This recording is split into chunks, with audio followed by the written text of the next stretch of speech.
Well, good morning, good morning, good morning, good morning, good morning, and good morning, everybody. Good morning, everybody. Welcome to another episode of The Morning Glow. Welcome to another episode of The Morning Glow.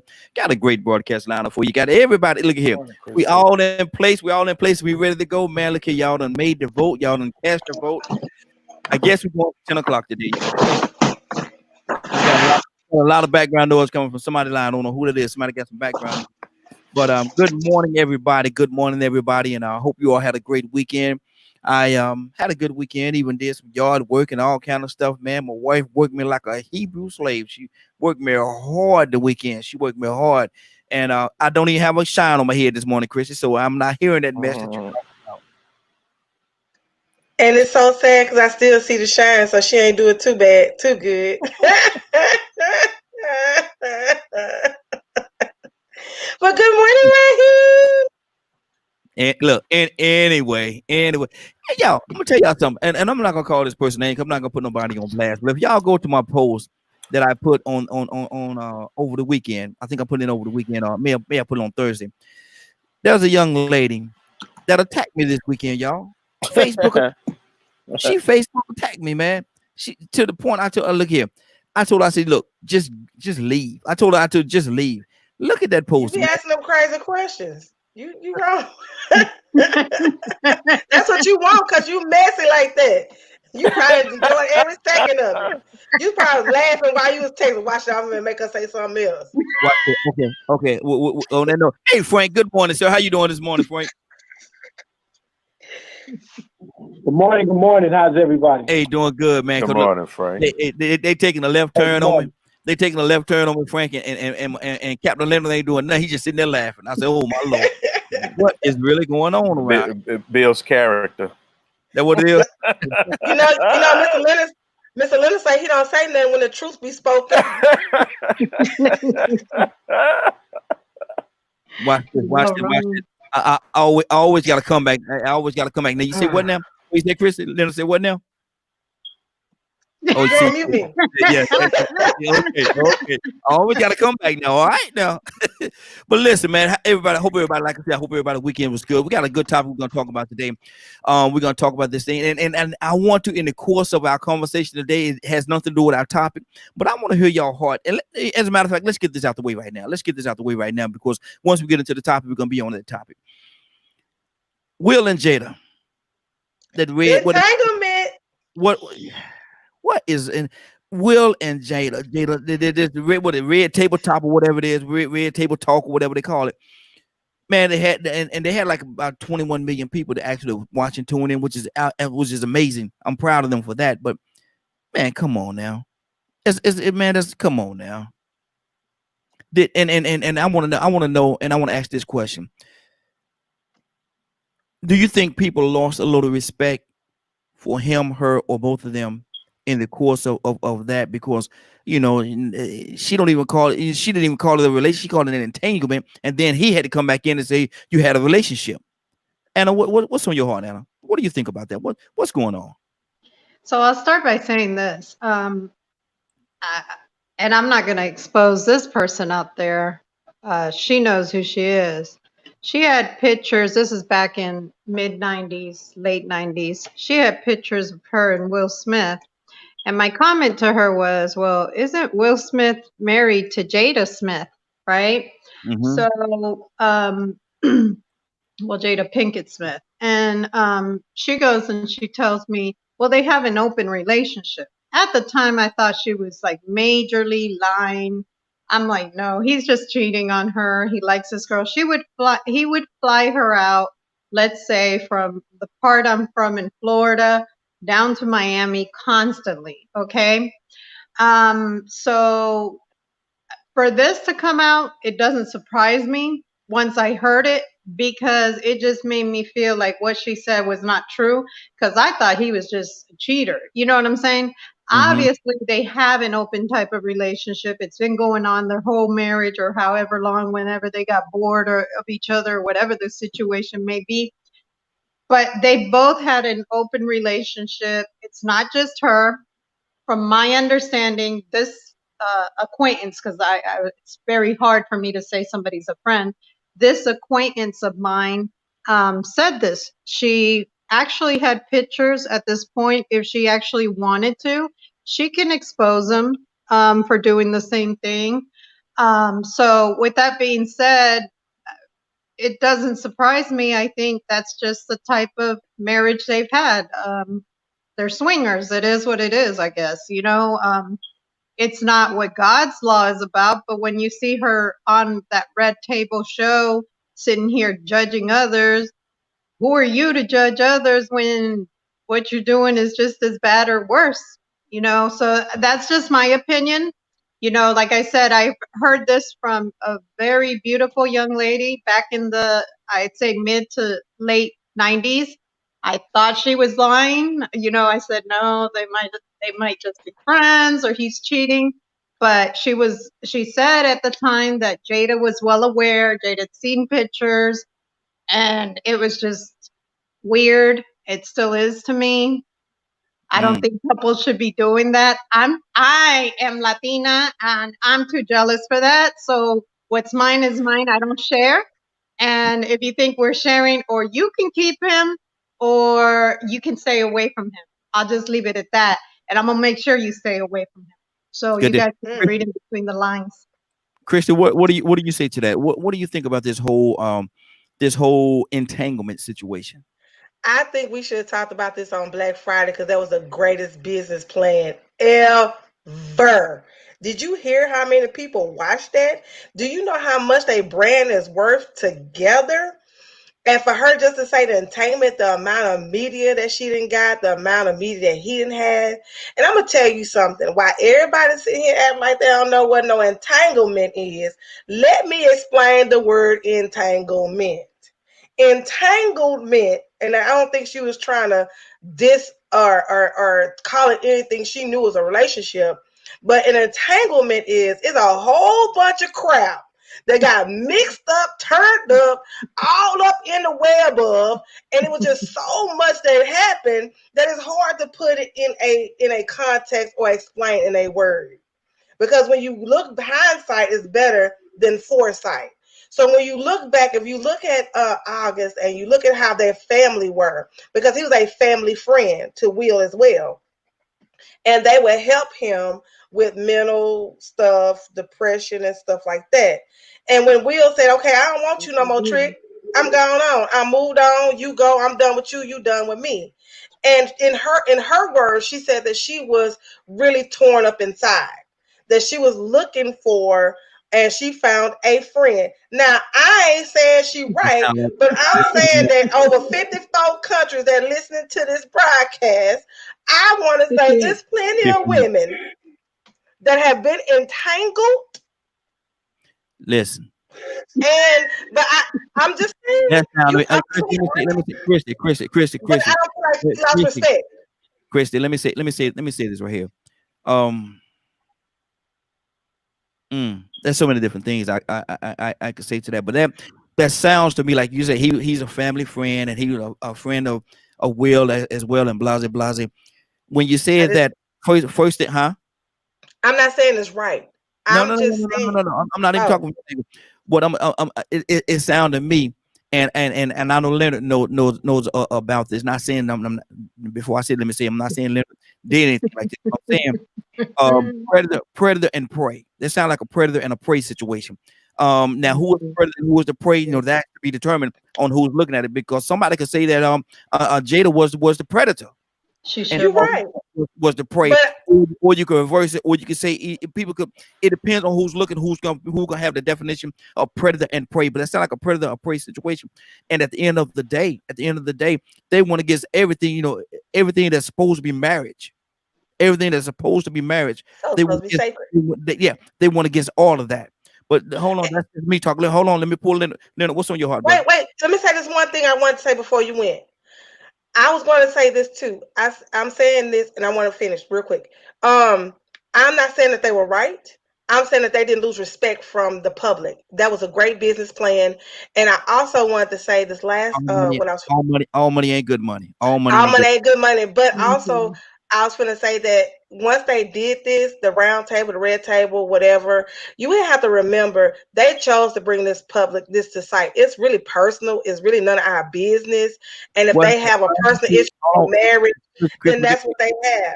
okay, Chris, we got to move on. I want to bring other people into the conversation, but my thing is, Okay. and I'm gonna say this right here: what does it profit a man to gain the world and to lose his soul? That's all I'm gonna say to that. Leonard, what's on your Are they heart? saved? I don't. Can you hear me? I Yeah, can I hear heard- you. I couldn't hear Oh Raheem. yeah. I don't care what them people do Mm-hmm. because I don't look up to celebrities for anything. Mm-hmm. Now, what I do, I wouldn't want a woman like Jada around anyway. Thank You say you. you say you Well, would not. I didn't care for. I mean, Jada's beautiful. I mean, I like what her work and everything, but I don't respect people for anything more than that. She does great work. Mhm. However, if I wouldn't want her as a spouse No. because they've always been those type of people. So, I don't know if they did it on purpose to monetize their product or what have you, but you have to look at that family, Mm-hmm. and now you know why them kids are the way they are. Absolutely. So a whore is a whore. It don't matter. Yee. Where that mute button How at? it was. There you go. You asked for it. I mean, Let me- it's what the bigger dynamic is if you focus more on these people relationship than your relationships. Mhm. That's Mhm. unhealthy for anyone. Mhm. The fact that this is on public display Mm. is what's horrible to me Mhm. because it's in the public. I think Will Smith is an excellent actor. You've seen that in that clip. I mean, I just saw a little bit of it because after about 5 minutes or so, it was just Just ridiculous lose to me. Yeah. Because and I put Red Table Talk down a long time ago. Mm-hmm. It's foolishness. But it's just it's unfortunate for those people to believe that they can redefine things. Mm-hmm. Mm-hmm. And now they've proven that all this open relationship crap That's what it is. has dynamics to it that are not good for a marriage. Mm-hmm. Absolutely. Frank, what's on your heart, brother? What's on your heart behind this whole thing? So now, let me understand what you're actually asking. What is your question? This whole did you see any other clip about Will and Jada when they had the little? Yeah, I heard all about it. Okay. Now they're trying to say she's saying it was excuse me, it was an entanglement. An entanglement. And he said, hold on. Entanglement, and he kind of laughed it off or whatever. Did you, excuse me, are you saying you had a relationship? And she said yes, she had a relationship. And I'm asking the question: do you think a lot of people lost some or all respect for everybody involved in that whole situation? Who is the predator and who is the prey? Okay, so now I can answer the question. Mm-hmm. I would be surprised if you're looking, depending on what you are expecting out of somebody at the very beginning of their relationship, how you viewed them when they first got married. They told you who they were. This should not be a surprise to Will or to anybody else. I don't see why, if you say that, okay, me and my wife will allow other people into our bedroom. Once you do that, once you open that door, don't act brand new when she does whatever it is that she does with another man. I mean, once you open that door, you can't, shut that on, and then think you can shut it off. Mm-hmm. Because you've identified who she is, she's identified who you are, because now she says you will tolerate this. Raheem, you married. Mm-hmm. There's certain things that your wife ain't gonna tolerate. Exactly. Now maybe some other guy can show up at 2:00 in the morning with no explanation, or call himself raising his voice and lifting his hand. I know both of our wives, they ain't having that. Mm-hmm. And that's a problem. Once you accept something, once you begin to allow certain things to happen, that thing is going to show up again. So Mhm. I don't. No matter how she framed it, no matter what she called it, entanglement or whatever, at the beginning of their relationship, they said they were sleeping with other people. They both came out and said, "This is what we do." He knows it, she knows it. We good with that. Now your marriage is a mess. You know, you're a horrible example to your children. You know, I don't. They were. You didn't disappoint me. They both came out and said, "This is what we." Mm-hmm. Correct. Yeah. This is what we do. So this is the fruit of. This is what we do. Mm-hmm. This is what happened. So, you know, hey, who's shocked? I'm not shocked.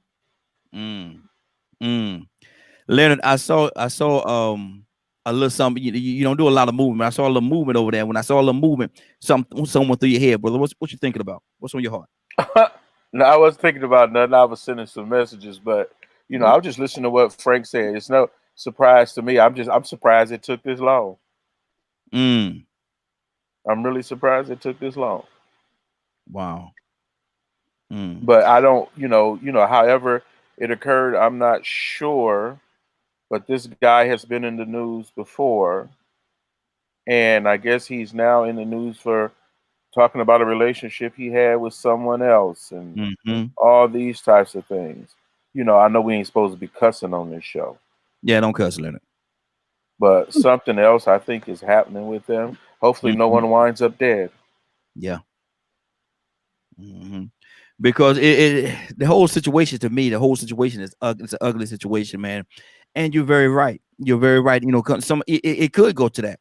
And now I gotta tell you something. I don't mean to be rude. Hold on 1 second, Leonard. And you're also saying that this man had mental situation that they was helping him through. Now, what's to say? What if you snap again? Go ahead, Leonard, and don't be rude, bro.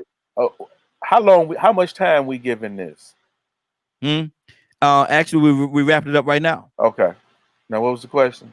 No, that was it. No, you said you wanted to say something. You didn't want to be rude. I said I wanted to say, I was wondering what that question was. But I think that has something to do with it, about how much time we gonna spend on this. Not too much. Because if someone called to talk about their own relationship, I would understand. But celebrities live a certain life, and I think we idolize them too much, especially when we see, it was a great brand decision, I guess, which we know that. So you really can't tell the validity of these people's feelings. So whatever goes behind closed doors is now making them money. I think it's all about that. The young man, what I know about the August Alsina and things like that, it all makes sense on why they was doing what they was doing. So he was a pawn. He was a pawn. Well, actually, I think Jada set it out for him that way. Because he has been in the news before. We've heard about, and she's exposed herself so much to spectacle by this red table talk. And I never liked the way she went at people with this judgmental attitude on everybody else needs to change to do this. She's very much on like this real crazy feminist trip almost to me. So I never really got into her like that with her red table talk product. But I don't think that anybody who's in these types of relationships escapes this. Absolutely. So whether people admit it or not, say it's great or say it's good, it's like women, for instance. I don't need a man. Yeah, you sound like that up front, but I bet you it's a different story in the evening. Go ahead, Christy. She's a predator in my eyes, and she will continue to be that. I mean, August Alsina is a kid. No, how old is August Alsina? Excuse me. Oh no, but I'm gonna tell y'all something. That's a grown man, right? Hold on. I believe he was in his early 20s then. Yeah, that's grown. Can y'all hear me? We spending a lot more time on this thing. I thought it was gonna be something was gonna blow over and that was gonna be it. Boy, y'all. Let me say this one thing before you end it, Raheem. Mhm. Do y'all remember Mrs. Doubtfire? Yes. Oh, Yeah, that's a good. I Y'all love that remember? movie. I Great do too. movie. But you remember when he went to court and he was trying to get his kids, and the judge say, "Look, you an actor, and I can't tell I can't say the word. You know what I'm talking about? Validity. Of his. Yeah. That's it. The validity Mhm. of your emotion, and to know if you are real or true. And to me, that's the same thing with Jada and Pinkett. They are actors. Jada and Will. They are actors. Very great actors. So they have had an open marriage from the beginning. That's why I say this is a very great business plan, because now you're promoting the red table. Now you have more viewers than you ever had on But this see, show. Christy, So let me say this, Christy. People like me And watching. I understand what you're saying, Christy. But my thing is right here. What about the people? What about the people out there that don't understand that this is an acting role? Say if what you're saying is absolutely true, if what you're saying is strategic in the way that they're doing it, what do we say to the people that don't understand this? What do we say to the young people coming along that don't know that this is an acting thing that they're doing, and they try to say, well, what they're doing is right because they look up to some people look up to these celebrities, some people look up to these people that they call stars or whatever. I don't. I've been in the company before. Okay, you who you are, I'm who I am. Blah blah blah. We have a conversation, going about our business. I'm not gonna fall over for you. But some people will do that, and some people will go into this thing thinking that what they're doing is right because it's being done by them. So what do you say to those people? you know, when my mama told me, when I told her I was in love with Tupac and I was gonna marry him, Oh Lord. she said, "Girl, if you don't slap out of that fantasy land you in and get in reality," she said, "Well, if you meet him, make sure you marry him." So for all these people, He because was a player, to us girl. that's fairy tale. That's far off. If you really truly believe, Huh? they have nothing to do with your life. So if you were that engrossed, because we had one person come to the church back when I think I was a teenager. A lady came into the church, said, "I need you to pay for Paul Newman. He's missing off of the stories," and I'm just so upset. And it was like, I'm not going to pray for nobody in the stories. It's fiction. If you cannot I can't talk this morning. If you can't tell the difference from fake and fiction or real and unreal, then you don't need to watch TV, because 99.9% of the stuff on TV is unreal. But see, that's easy to say. But when a person is living in that world, Christy, you can't say that. That's almost, and not saying that you are, but that's almost insensitive to say that because they don't understand. They just don't understand. They can't grasp the concept. Go ahead, Frank. Real quick, I do want to say this. When you disrespect your household, everybody pays for it. Mm-hmm. And if you are so materialistic that you will disrespect your marriage, your last name for money, not understanding that your kids have to walk the street. The people that their children associate with, they got money too. And young people are cruel when they get this type of information. Malicious. And yes, and I'm gonna tell you this. We're all grown. We've all been around a lot of people. And the one thing that you can never do is allow somebody to disrespect your spouse. We've all had people who've been inappropriate. And if you don't put them in check, you can forget it.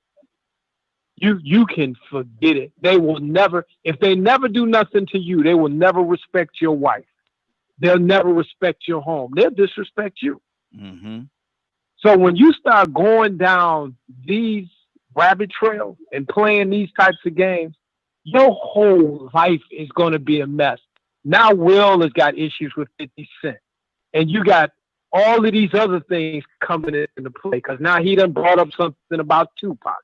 And like you said, Raheem, and we're playing. Now, they have a young man. I don't know how many boys they have, but I know they got at least one.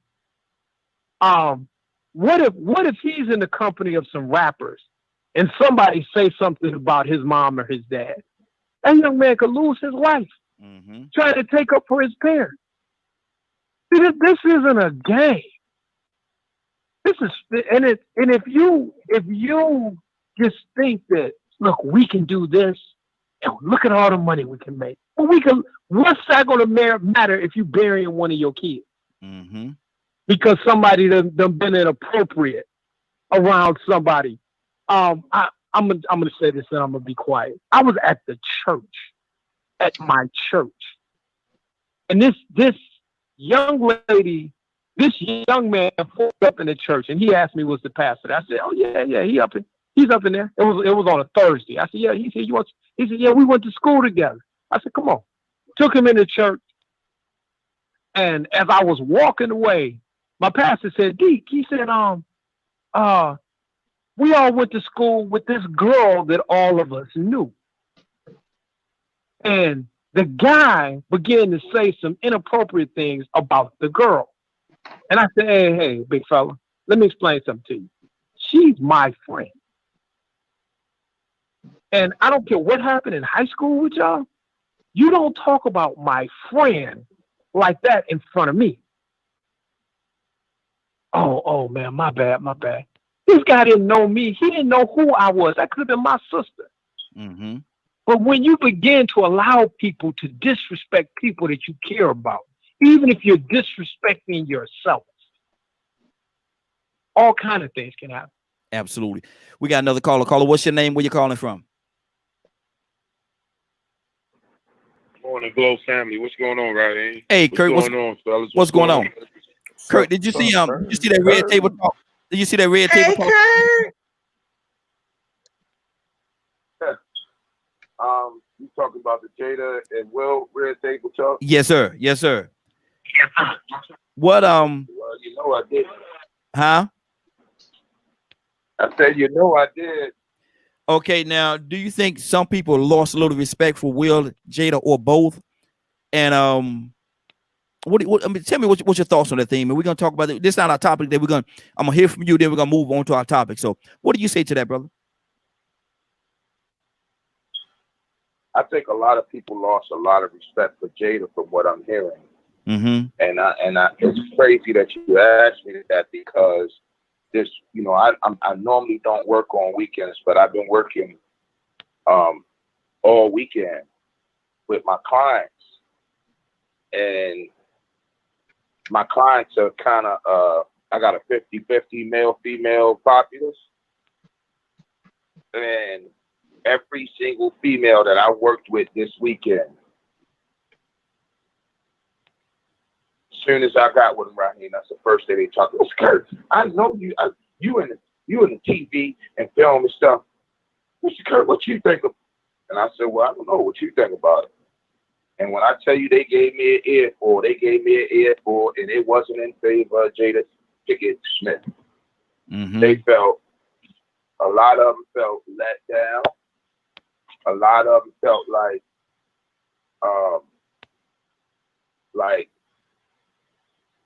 I had one girl literally say this to me right here.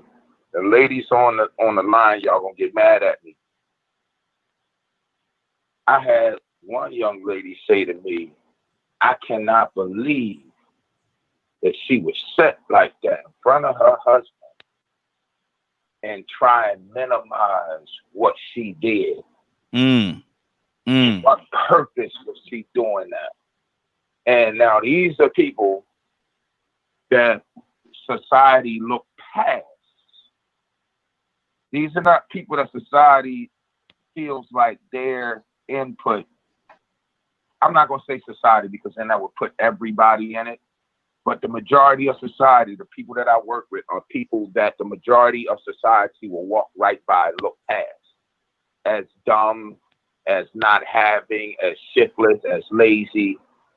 And one young lady said, I'm sorry, Mr. Kurt. I'm a female. What she did to that man was not right. I can't see where it made any kind of sense. And I used to be a fan. Now, here's the other thing. Lastly, I was blown away because you got to remember, where's Jada from? I think she's from Baltimore. Ain't She's from Baltimore. Yeah. So these are true life inner city bump and grind Baltimore women, and a lot of the women Yikes. I done talked to over this weekend right here is truly disappointed in her. Mm-hmm. They like, look, if they had an open relationship, this, that, and the third, okay. But even then, I had a 19-year-old girl say, Mr. Kurt, I'm sorry. But even then, even with an open relationship, there's still some things that's off limit. Absolutely. That's And off see, limit. my thing is right here, and if they want to have an open relationship, they're grown people, let them do what they want to do. I agree with it? Absolutely not. But when you bring it onto the forefront and you're putting it on social media and you put it out there like that for the world to see, man, that's a whole different animal. That's a whole different animal. Let me get into our topic for the day. We got a topic today, y'all. This has been good, but we're gonna move on from this Will and Jada thing. I wish them the best. I pray that they find their way, because right now it's very obvious they've lost their way. And so Predator and Anna wrote Predator on there. Okay. Lord, my Jesus. She is. I'll continue to say it, and I know you want to get off this topic, but she took advantage of the kid. She did. Anna, we're gonna get off of this. Hold on. I want to ask the question. We got a question for then. Let's jump into this for a second, because I really want to tackle this. I'm trying to do 2 or 3 things. Y'all bear with me for 1 second. I'm trying to do 2 or 3 things over here, but let me ask the question. Don't ask me if you don't want me to tell you. Don't ask me if you don't want me to tell you. Do you think there's situations where as a person will come to you? I'm gonna tell you what I used to do. This is what I used to do, and right, wrong, I used to do it. Somebody asked me something, and I asked them a question. From that question, I asked them, I said, look here, do you want me to tell you what you want to hear, or do you want me to tell you the truth? Because if you want me to tell you what you want to hear, I'm not gonna say it to you. I'm not gonna sit here and stroke your ego or whatever. If you ask me the question, what do you want to hear? You want to hear the truth, or you want to hear what you want to hear? If you want to hear what you want to hear, I'm not the person to ask that question, because I'm not gonna play you like that. And so my thing is this right here, Leonard. I'm coming to you, Leonard. Mm-hmm. Don't ask me if you don't want to know. If you don't want me to tell you, don't ask. You think people are coming to a situation where they ask you that question? No, they don't. No, they don't want. Man, listen. No, they don't want to know the truth. But they think that you're gonna stroke their little ego. Oh, it's okay, baby. You didn't. No. Talk to me, Leonard. I can't tell you nothing about that, because that ain't my personality. Mm-hmm. Anybody know, if you ask me something, I'll tell you something that will really hurt your feelings. Mm-hmm. Mm-hmm. I mean, them your feelings. Mm-hmm. I mean, I've never had that type of concern that way, really, because I believe the truth should be told about things, and it's better to get them out. You know, I mean, like, say, for instance, this new notion of I'm not with the new culture where you can't say this about this person or that person and blah, blah, blah. And it's just ridiculous, man. Mm-hmm. I don't even be around people like that. So I don't know. Y'all seem to stroke people's egos a lot more than me. Mm-hmm. So basically what you're saying, Leonard, is don't ask you if you don't want to know. I mean, why would you ask somebody something if you didn't really want to know? What happened? I see where you're going, and I understand what you're saying, but it happens all the time. I've had people, and like I say, what I do, I say, look, do you want to hear the truth, or do you want me to tell you what you want to hear? Because if you want me to tell you what you want to hear, I'm not the person to ask that question. Because if you ask me, I'm gonna answer it. You might not like that, might not like the answer for whatever reason, but I'm gonna tell you. I'm not gonna do all that for you. Mm-hmm. I'm really not. I'm not gonna, man. Please, I'm not your dude. Christy, what do you say to that? Leonard, can I sing? What would you like to sing, Christy? No, I was saying, I thought you were going to tell me the truth. No, the ability to sing is what. I want to know, what would you like to sing, Christy? Nothing. He's a white Nothing. No, I'm just playing. I live there. I live there. When you come and ask me something, I'm like, Leonard, I live there. I have no filter. Christy, I'm coming straight from the hip. Christy, you can't sing. Go ahead. Oh, that'll hurt my feelings, because I know I can. So, yeah, I sing anything you ask me to sing. I can sing it well too. and I'm gonna tear it up and bring it back together again, and then refold it back up. So, You sure gonna tear it up. You sure gonna tear it up. Yes, Lord. You sure but gonna I tear it up. live there. I Mhm. live there, and I tell my kids, I'm not gonna take up for you when you're wrong. I'm gonna Mhm. let you know you wrong, but if you right, I got your back, and ain't nobody gonna mess with you because I'm that mama. I'm that mama that's gonna come there, that's gonna talk to you that sweet, nice talk, that's gonna tell you how it is. But if you, my kids, wrong, I'm gonna deal with you. So Mhm. I'm gonna tell the truth regardless. Regardless, I'm gonna tell you. If you come up to me and ask me if your hair is cute, I'm gonna tell you yay or nay. They don't fit you. Cause this girl came to the clinic one day. She had some orange hair. She was darker than a ace of spades, dark. And she said, "Oh, you like my hair?" I was like, "I like the hairstyle, but it don't fit you. I don't like the color. You should have went with a little lighter color. You too dark for that." I'm gonna tell you the truth. I'm not gonna lie to you. Too many times people lie. That's why I can never be a man. Cause somebody asked me, "Are you fat?" I'm saying, "Yeah, you fat. You pretty hot and tempting, but you got some weight on you, baby. You got some weight. You can't sit here and think you know size 3 and can't fit your clothes no more. You already know the answer, so you ask it. I'm gonna get you. Does this look cute? If you have to ask me if it look cute, you know it don't look cute. Raheem, that's like you said this morning. My hair not shining. You know your hair's shining. Bless his heart. Bless your heart. You know you probably put an extra product on there. You know, look here. Somehow, my hand hit that mute button. I don't know what happened. And Anna, what's on your heart, Anna? Don't ask me if you don't want to know. If you don't want me to tell you, don't ask me. What do you say to that? So one thing I'll say is I believe that's why this panel gets along. I think we're all the same. I don't sugarcoat it, as you know, Raheem. If you ask me, I'm not going to ask you. You want to hear the truth. I think you're nicer when it comes to that. I'm just going to tell you, you might not like what I'm about to say, but this is what I see. You know what I'm saying? And I think that's why we all do get along, because we say it how it is. And I think that's how it should be.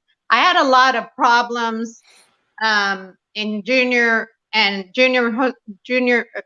middle school and in high school. The reason why was because I had a problem with telling you how it is. You know what I'm saying? I could not sit here and just be like, oh, you have a pair of Fila's with whatever. Does that look good? And it didn't look good. So I'd rather just keep my, go ahead. For our babes in Christ, Fila's used to be a very popular brand of shoes. Yeah, exactly. Well, go ahead, 29. Go ahead, 29. Look. Miss 29. Go ahead, Miss 29. Look, hey, Leonard, Miss 29 wouldn't know nothing about no Fila's. Miss 29, before your time. Now you say you had some Fila's. Hold on now. Miss 29, let's talk now. Miss 29. Yeah. You see, because the show is about telling the truth, I ain't even gonna say that. Come on, Miss 29. I wasn't gonna pull you on the carpet. Well, let it pull you on the carpet. Leonard. I ain't even got no comeback for that. But see, I really liked it when Beyonce sported it, to remind me again that I was 29 years old. Yeah, with that being said, it's things like, would you stay with a man that's doing this? I don't expect any of you guys, if I come to you guys for some advice of this or that, especially, normally I don't come to relationship advice with anybody, but if it's something that big for me to come to you, it's obviously something it has me that back and forth over the fence, my heart, all that good stuff. And if I do that, more than likely, I trust you, first of all. And I expect the truth. If you tell me stay with this person who's doing 1,000,001 things wrong, then I don't believe you're my friend. Mm-hmm. I expect that, from the whole entire panel, anybody from Frank all the way down to Cassandra. I expect the truth from you guys. I expect you guys, Leonard, I already know I'm going to get it. So, I mean, if I want straightforward truth, Anna, are you that stupid? Then I know to go to them. I mean, it's not a bad thing. It's just if I'm in the mood to just hear it like that, then I just go to Leonard, Mhm. But I think you're rather nice to say, do you want to hear, that's how I used to come to people back in, Yeah, when I was in 25. your 29 days. Let me pull some more people. Let me go to Frank. Frank, what do you say to that, man? Don't ask if you don't want me to tell you. Don't ask if you don't want me to tell you. The people ask questions knowing they don't want to know the truth, but hoping that you're going to stroke their ego in a certain way. What do you say to that? And how do you deal with it? Well, if somebody came to me and asked me a question, first of all, we're dealing with two different topics. One, we're dealing with a person that comes to you, and depending on what the question is, they may trust you with this. They may feel that they can come to you, so you have a responsibility. So we're dealing with that. We're dealing with that person that trusts you. It could be somebody that you're walking with that at different stages of their life, and depending on what they may be coming out of. And let's just face the reality. At different times of your life, you can handle different things. Say if you're a burn victim or you're somebody that lost their hair to cancer, or, there can be different things that went on in your life, and they ask you a question. I had these skin grafts, do you think I look better? And you need to be sensitive. So depending on Hold what's on. going on, When you say sensitive, I need to know how close is that line of sensitivity to lying or telling them something that's not true. I think it has nothing to do with lying. When you consider a person's feelings, now since you asked me that, I'm gonna deal with the second question that we're dealing with, but nobody's talking about it.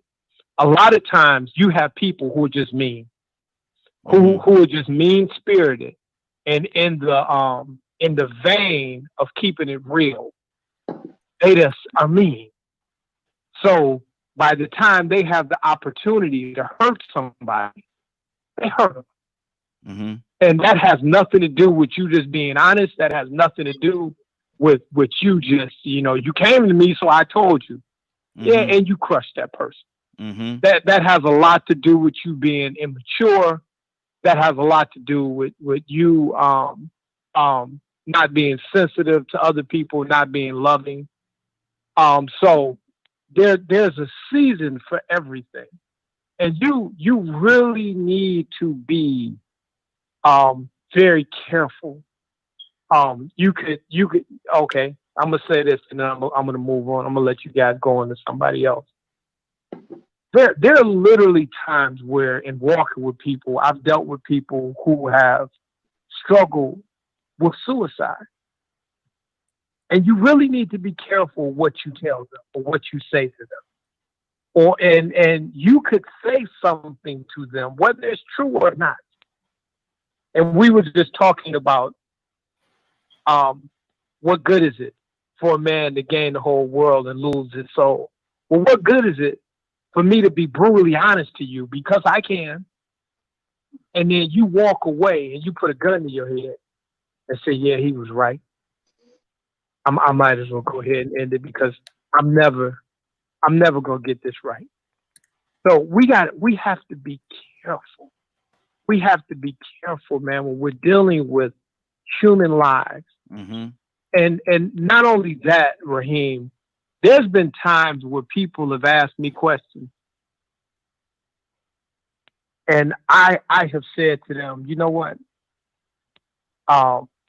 I was just talking to Raheem, and he's gonna be off of work shortly. If it's okay with you, I think he will be better equipped to answer that question for you, because I know you and that person have a relationship that's intimate, and they may be able to receive the truth if they need it better from you, or you may know how to deal with them a little different, because sometimes the information that you may need to give a person It may take a few weeks.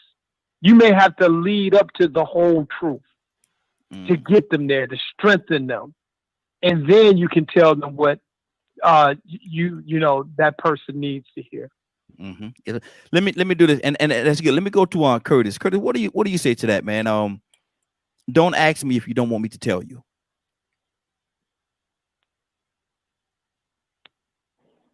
I've learned over my small 48 years of living. You mean you're not 29? No, I'm 48. Proud of it. I heard that. Yeah. Oh, I've learned that your suggestions and or advice should be tempered in your mind and your mouth. Because even if somebody come to you and ask you to be brutally honest with them, you have to consider the suggestion. You have to consider the consequences of your actions. Frank was absolutely right. You have, as a therapist, you really have to consider what you say, because what you say could cause for somebody to go and put a gun to their head and blow their brains out. We see it all the time, every day. Now, why do we believe it? Why do we follow this? I'm gonna keep it real. Somebody come to you for advice. Someone came to you for advice. That means they sought your counsel. Your wisdom is supposed to say, okay, now I need to know how to word what I'm about to say. Your wisdom is not supposed to be about you being you, because they're not asking you about you. But are they not asking you for some of your expertise and some of your experiences and your answer? Even if your expertise and your experiences has absolutely nothing to do with them asking you about them, Raheem. It has nothing to do with that. But see, my thing is, Kurt, and I understand what you're saying, but I'm trying to go a little deeper just for the babes in Christ. I want to explain to you why I'm doing what I'm about to do. But my thing is, I would not go to, and this is not a good example because you never know the person's background. But I'm just gonna throw it out there. I would not go to a wino on the street and ask them about a college experience. What did he do in the college experience when the professor said this or did this? How did you handle that? A lot of times, and again, that's maybe not a good example because you never know. A person wino on the street could have been a scholar. He could have been a professor, and so that's why I say that. But my thing is, 9 times out of 10, a person's not going to go to that person because of appearance and where they are at that particular time. They're not going to go to that person and ask them about a college experience. That's why I say that. I still don't understand where you're going. Why, if a person is a wino on the street and somebody is in college, and they have a question about a college experience or something that goes on in college, do you think they're gonna go to that wino on the street and ask him because of his experiences and his life experiences? Do you think they're gonna go and ask that wino on the street that's laying in the gutter about a college experience? No, they're not gonna do it. But you know why they're not gonna do it? Why is that? Because man has become so judgmental. Exactly. That it almost blocks off the learning experience. Because just like you said, most winos that's on the street, they are road scholars. They're not just scholars, they're road scholars. Exactly. Most of them have unlocked a part of their brain that none of us even can unlock. And that's why they winos, because they don't unlock the part of their brain, and now they borderline crazy, if you want to say it, because they have crazy like a fox, brother. Crazy like a fox. Crazy like a fox. I understand what you're saying, But see, but I my mean, scenario, and I want we got to pull some more people into the conversation, Kurt. But my question is this: based on they ask you those questions based on your experience and all the things that you've been through. That's why our person come to you a lot of times and ask you those questions. That's basically why I was going with it. no, I get it. I get it. And where you going, it's making sense because the average person receives counsel from their societal norm first. Mm-hmm. So as a societal norm, you have to take account for Mm-hmm. where this person is. It's like Frank said, man, I'm telling you, you have to take account for. I'll tell you one error I made in all of the years that I've been doing counseling. I got upset. Mm-hmm. And I told a young lady, it's like you making decisions that you just don't want to be here no more. Well, if that's what you want to do, Wow. don't waste my time. Good, that's cruel. You know what she told? You know what she told her therapist? Mm-hmm. Mr. Curtis told me to kill myself. Yeah. And in a roundabout way you did. In a roundabout way you did. And I offered. But of course, you know that's not what I meant. Of course. I meant stop wasting your time making these bad decisions. Mm-hmm. So you have to be tempered in your responses. Mm-hmm. Because you never know where this person is at that given moment. I'm not talking about later on down the line, before they walk the point. You never know where they are at that given moment. Mm-hmm. I've had. Hey Kurt, gotta pull some more people in the conversation, brother. Hold for 1 second. Let me run to Leonard for a second. I'll come back to you. I'll make my way back around to you. Leonard, what's on your heart? I don't have a clue. I just I'm glazed over right now. And it's very hard to get Leonard to the point where Anna is distracting me. Yeah, I see that.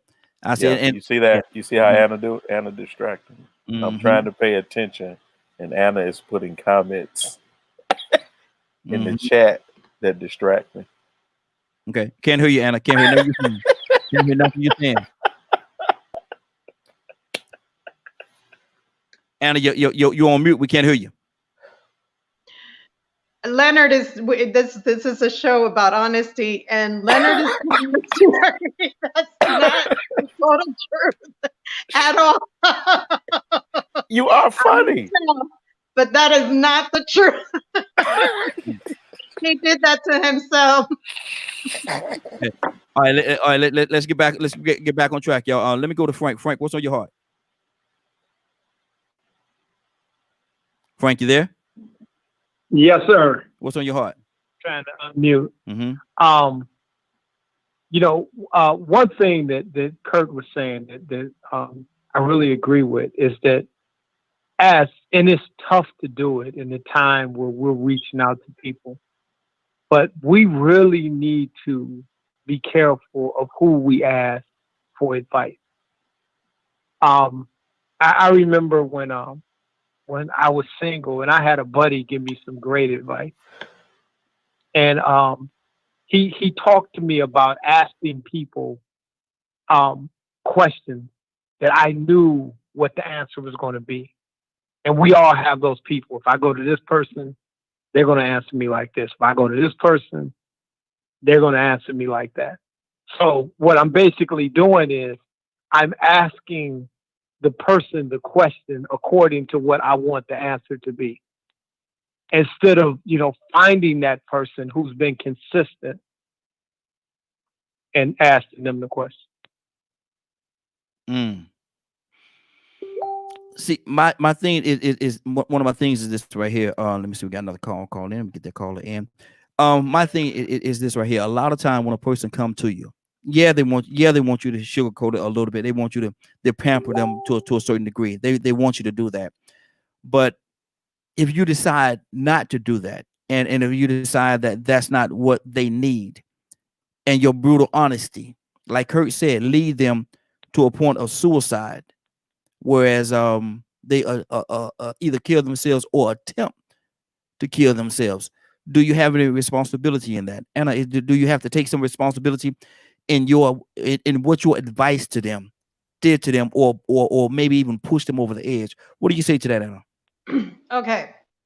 So I'm going to answer this as frank as possible. When it comes to somebody like Curtis, he's got a Did you say as frank as possible? as honest as possible. Okay. Okay.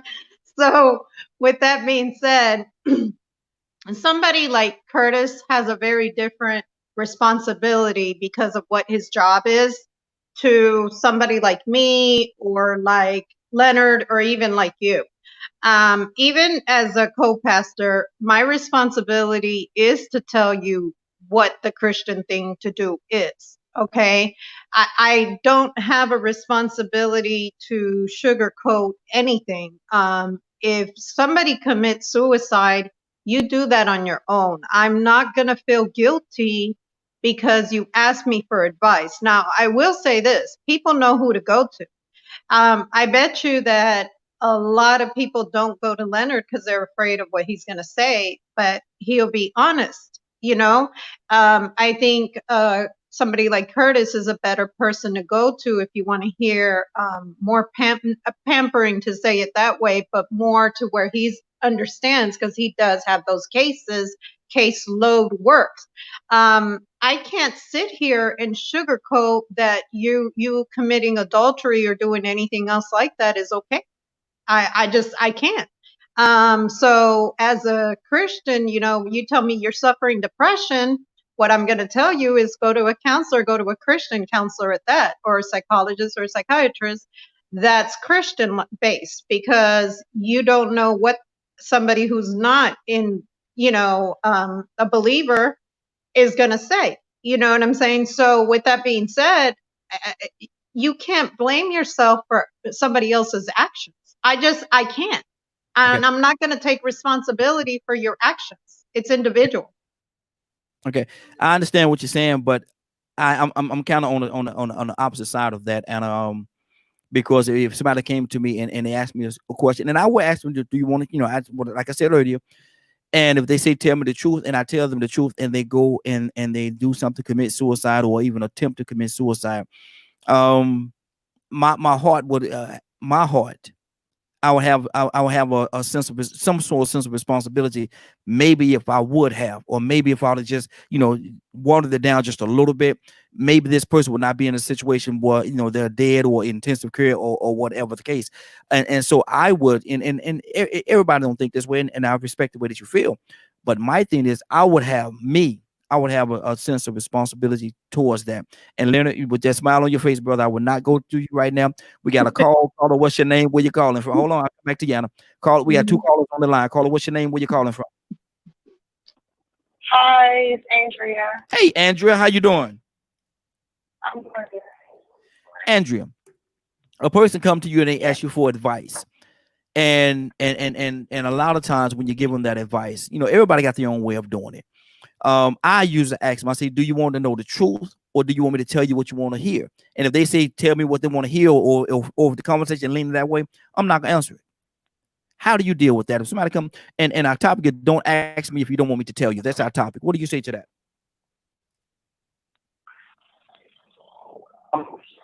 Spirit driven at this point in our lives, and we should have a spirit of discernment, because you want to believe that the Lord led that person to you, and you want to believe that you would be able to tell if there's something totally wrong. Just the Spirit should let you know, and He will guide you into giving sound advice, something that'll turn that person around.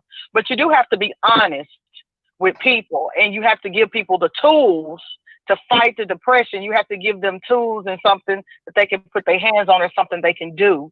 Just giving people advice and turning people away, especially when the Spirit already told you, they may very well go and kill themselves, or something could happen. So you have to handle them spiritually, and you want to listen for the eye of God and the voice of the Spirit, so He can help you help them. That's good. That's good. Donald Toussaint, good morning, sir. Donald, you there? Donald, wake up. If I could ever unmute, I'd probably be here. Oh, what do you say to that, Donna? How do you handle that situation? Here we go, y'all. I Here we try go, to y'all. make it. I try to make it. Why you went there? I try to make it clear that I don't give advice because I don't. Yeah, this is my opinion. A person already has in mind of what they're gonna do, Mm-hmm. and if they suggest, first of all, you got to give any advice or give somebody direction. You got to listen. Mm-hmm. And sometimes people come to you for something they don't want. Mm-hmm.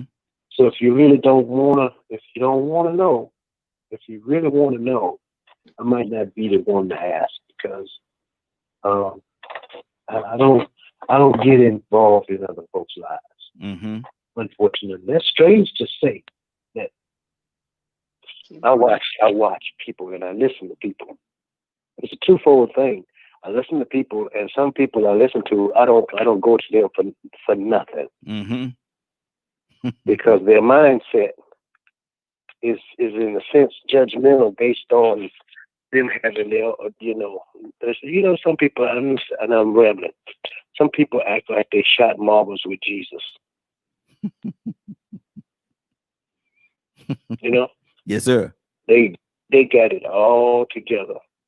So when a person, but on the other hand, when a person comes to you for something, advice, or they want you to tell them something, you got to really, like my sister just said, you got to have a kind of spirit of discernment to figure out and to know whether they really want to hear you or not, Mm-hmm. or if they already made their mind up. And if I feel like you already made your mind up, I say, well, go ahead and just make a move and see how that work out for you. So they say they're gonna kill it. So you say, go ahead on, make a move, see how they're gonna work out for you. Go ahead and make that move. Handle it. Because they if they're sitting on the edge, Mm-hmm. then You ain't gonna push them over. I can't fly. You're not gonna kick them over. Fly. You're not gonna kick them over the edge, are you? I can't fly. Mm-hmm. So ain't no use me get out of on the edge with them. Not being because you have to put them there. Okay, Mm-hmm. if you're already on the edge, Mm-hmm. let's see where you are. Mm-hmm. Okay. Okay, now what will be the results of your next step? Mm-hmm. And then what's the most important thing? Because something's brought you here. Mm-hmm. So was it that bad Mm-hmm. for you to be here? Is it necessary? What are you leaving behind? Mm. So if you make another step, then think about the results before you do that. Because I'm not jumping off this boat to and come if- and get you. I'm not and jumping I'm off this not boat. going to dive. I'm not going to dive at you because I'm no hero. Mm-hmm. Because I'm a step away from stepping off myself. Mm-hmm. Man, I thought We're all in situation. Man, what? You thought what? So you'll be the one to say, man, I thought he could swim better than that. I thought he could swim a little better than that. Evidently he couldn't. Leonard, what's on your heart, brother? Boy, Unmute, Leonard. Unmute. I agree with Toussaint. 100%. A lot of people just want you in their drama. You refer them to Kurt so they can go get some professional help. Mm-hmm. I ain't got look. I'm just now trying to refrain from telling people to go kill themselves. That's one of my that's one of my things to do. Is tell you to go kill yourself. No, you ain't gonna tell nobody to go kill yourself. I fight hard. I fight hard not to say, like, if somebody say some crazy stuff or they're just hateful people. What my mute button at? Where my mute button? I was like, just go kill yourself. You know, there go my mute button right there. There go my mute button right there. Leonard, join the club, brother. I had to hit the mute button on you, brother. You done join the club. All right, go ahead. Don't say nothing crazy. You ain't muted no more. Don't say nothing crazy. You ain't muted. Don't you say nothing crazy, bro. What's crazy? No, I'm I'm just just saying, I don't. A lot of people want to drag you into their misery, and one, that's not a place for me. You can't live there. Because if you're, I understand a person needing help, then go get help. But you have to be careful of people that want to just drain you mentally, so you can be right in the situation that they're in. It's like Tucson was talking about. How does that person know that you're not walking the edge? See, people want to take advantage of you by pouring their problems on you a lot of times. And then, one reason why I don't work with me, because if someone says something to me and I say, well, why don't you try this? Well, no, I just want to next. If you don't want to try nothing else, if you don't want to do nothing else, I tell you what, here go the gun and a bullet. Because it's what you're not going to be doing is sitting around here preferring to be sick as opposed to being healed. I don't play games like that. Go talk to someone else. Well, hold on. They're going to mute button right there. Mute button right there. We got another caller. Caller, what's your name? Where you calling from? Caller, what's your name? Where you calling from? Okay, we'll get back to that caller. Frank, what's on your heart, brother? Frank, you there? I just had my phone muted. It's important that, once again, I said, and I pray that that by the time that a person needs help, that God leads them where they need to go. And I remember my nephew was in a real bad place. He was young, very aggressive, and I was teaching a men's group at our church called Covenant Brothers. Okay. And I used to try to come and get him, come on, man, first of all, he was mad at me for giving my life to the Lord. He said, I don't want he was honest. He said, I don't want my uncle to be saved.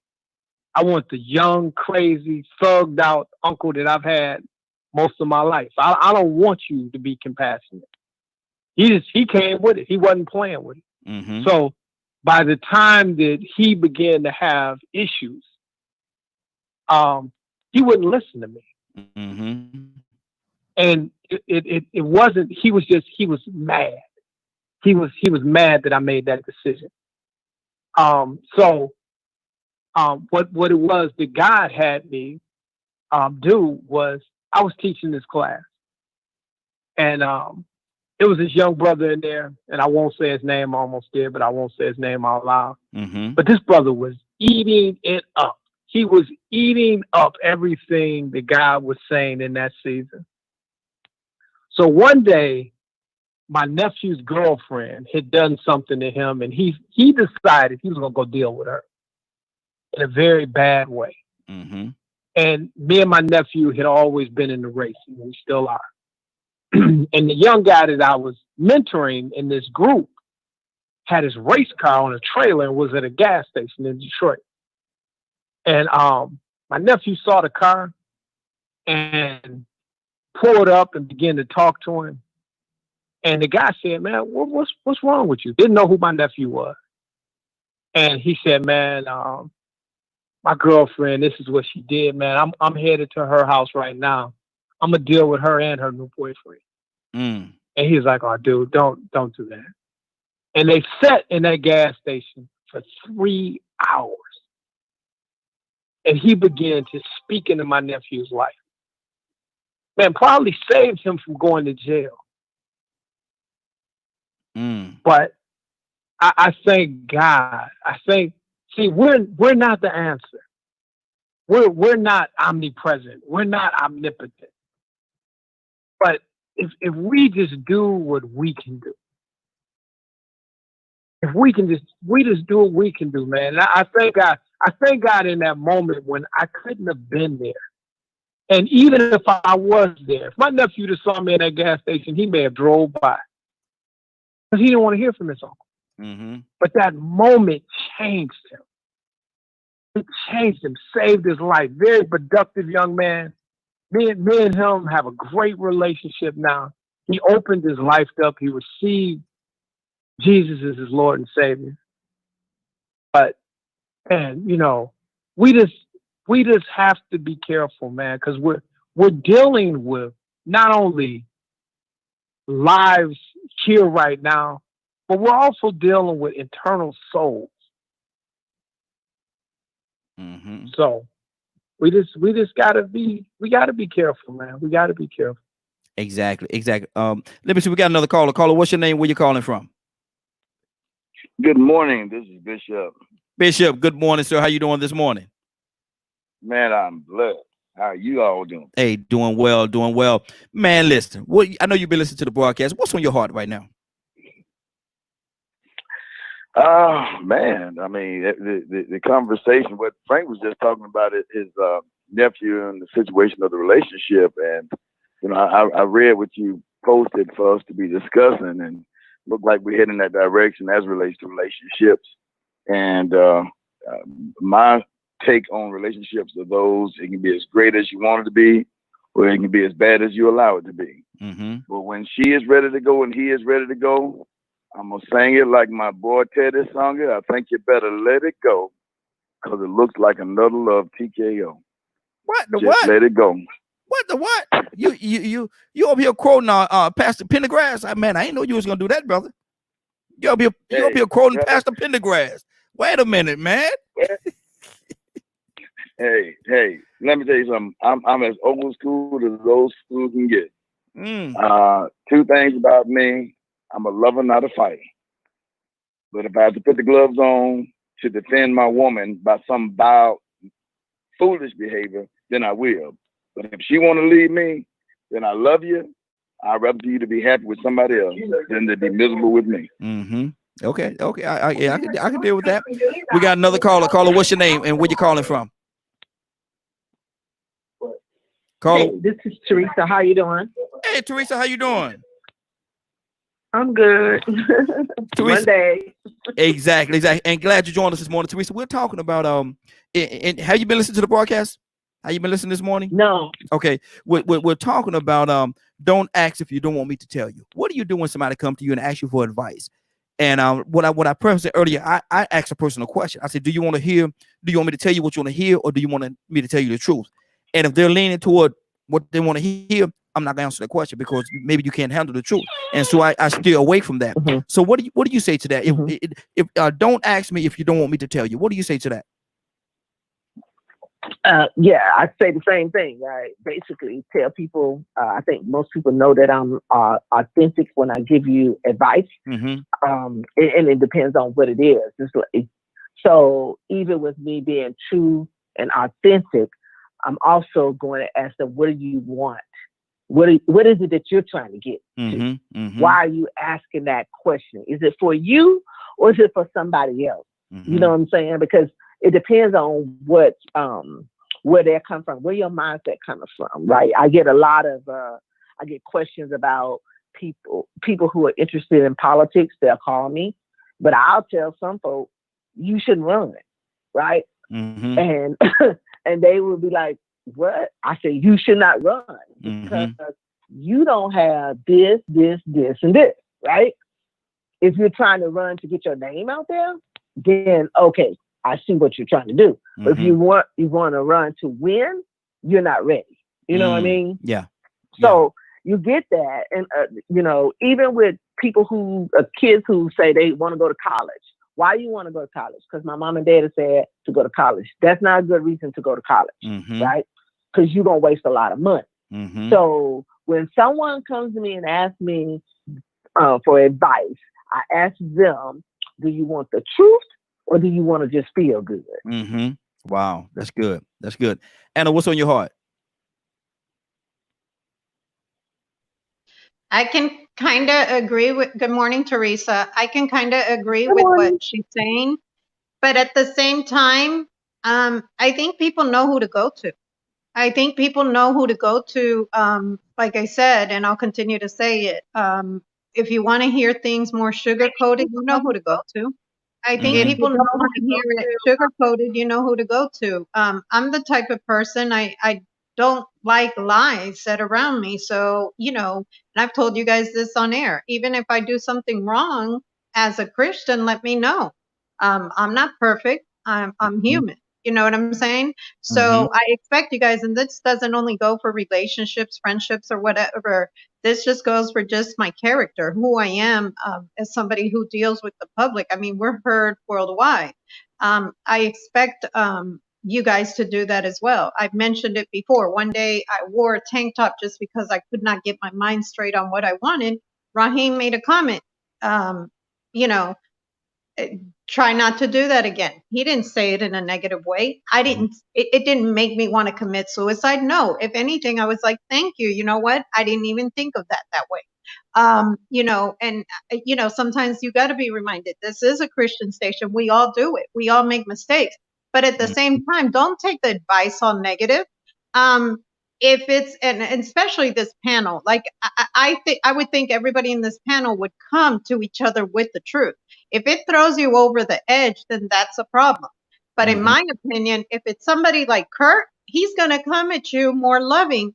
That's what he does for a living. The rest of us are not required to do that. And I think even as the church, we're not required to do that. That's the problem with the church today. I'm just saying. You know what I'm saying? That's the problem with the church today. We sugarcoat things. No, say it the way the Bible said it. Say it the way it is, and maybe there'll be some correction around this world. Exactly. Leonard, what's on your heart, brother?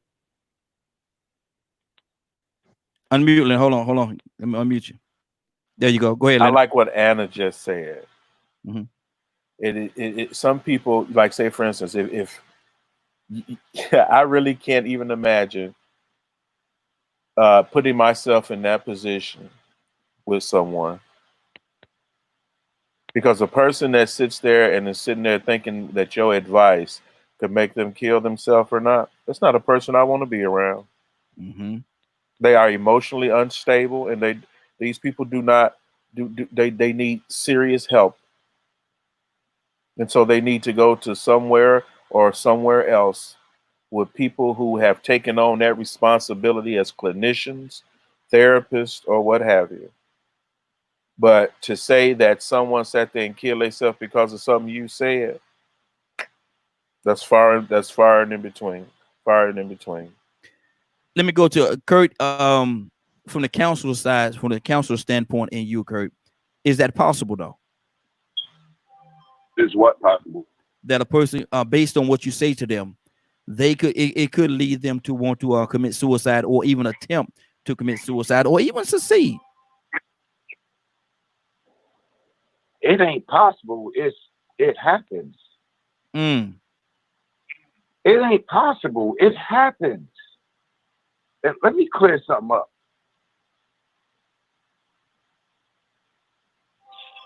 How can I put this?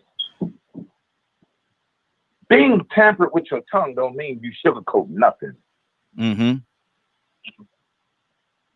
The one thing we got to understand is that when people come before us and sit down before us and seek our counsel, you're not only supposed to have wisdom in your counsel, you're supposed to have wisdom in your spirit. If you have wisdom in your spirit, then your counsel will be tampered in a way that, guess what? You ain't the one doing the counseling. It's God. God is just using you as a facilitator to put out a better message of understanding to this person. And if they get it, they get it. But you cannot, one of the things that I've learned over the years is you cannot immediately go to your life and your situations when someone is seeking your counsel. Because if you go to your life and your situation and you have no historical data on this person, you're telling them about your life. That counsel is going to become about you. It's not going to be about them. That's just how counseling works. Going to your life and your situations, your teachings and your understandings of what the scriptures, canons, and text says, is in all reality a last resort, because you have to find out, well, where is this person coming from? Where is this spirit of death coming from? Why is it existing there? What spirit am I dealing with? That's another thing. A lot of times we as church folk, we want to give counsel, and we're trying to give counsel to the greedy spirit in the person. Well, I ain't gonna use that one because I got my own personal belief on that one. But we're trying to give, for example, counsel to the deceitful spirit, when the spirit that is presenting itself is not deceitful, it's envious, envy. You got to know what spirit you're counseling, and you got to be wise enough, and you got to I think Frank and Tucson said, the spirit of discernment. You got to know how to allow for your spirit of discernment to break that thing down. If you really want to be effective, not only as a Christian and or Muslim minister and or advisor, you have to know how to break that thing down to deal with the bottom line spirit of what your discernment is seeing. Sometimes your words, no matter how true they may seem to you, are completely false to the one you're giving them to. So are you saying they're living in a false sense of reality? What I'm saying is, thank you, AJ. What I'm saying to you is this. You may give them a word of advice and a suggestion that is completely irrelevant to them. But that's not what they're hearing now is all about. That's not what they're thinking in terms of the reason why they want to take their life. Prime example, and I'm gonna keep it short. Prime example is this. Somebody come to you and say, my boyfriend is constantly putting his hands on me and beating me. And I'm just tired of it, and I think I'm gonna take my life. So you automatically tell them, well, you know what? You can leave. You can go home. Blah, blah, blah. Just go on home, girl. You don't want to get beat up, then you just leave that clown, right? Go on home. She takes your advice to go home, but you didn't take the time to find out that her daddy used to beat her. That's why she with this dude to start, because it's what she it's what she has become accustomed to. You haven't taken the time to search deeper. In counseling, everybody does a psychosocial. Whenever you come into a counseling situation, there's always a psychosocial thing. Psychosocial basically gives you a historic breakdown of this person's life prior to them walking into your office. Okay, so with that historical breakdown, you can then you can't pinpoint where the trauma started, but you at least have an idea as far as the historical background as to where this trauma possibly could have started. Good deal. Let's stay right there for a second. That's why. Go ahead. I'll wrap it up because I want to pull some more people in, brother. That's why certain people, certain television folks that I don't rock with, I would love to sit down with them and have a conversation. I would love to sit down with them and spend some time with them. I would love to. But as far as having a conversation about receiving any kind of counseling or anything like that, man, you can't say nothing to me. Because the information you're putting out is cracker-knackle bullcrap. That's what it is. Good deal. The information you putting out is only to service you. It's not to service the person you're talking to. Good deal. Good deal. Let me do this. Let me go to Frank. What's on your heart, brother? You know, three things. One is we're not meant, all of us aren't meant to do everything. And when you are not the person that should counsel people, you should stay away from it. before you damage people, you should just stay away from it with bad information. The second thing is that 2 incidents.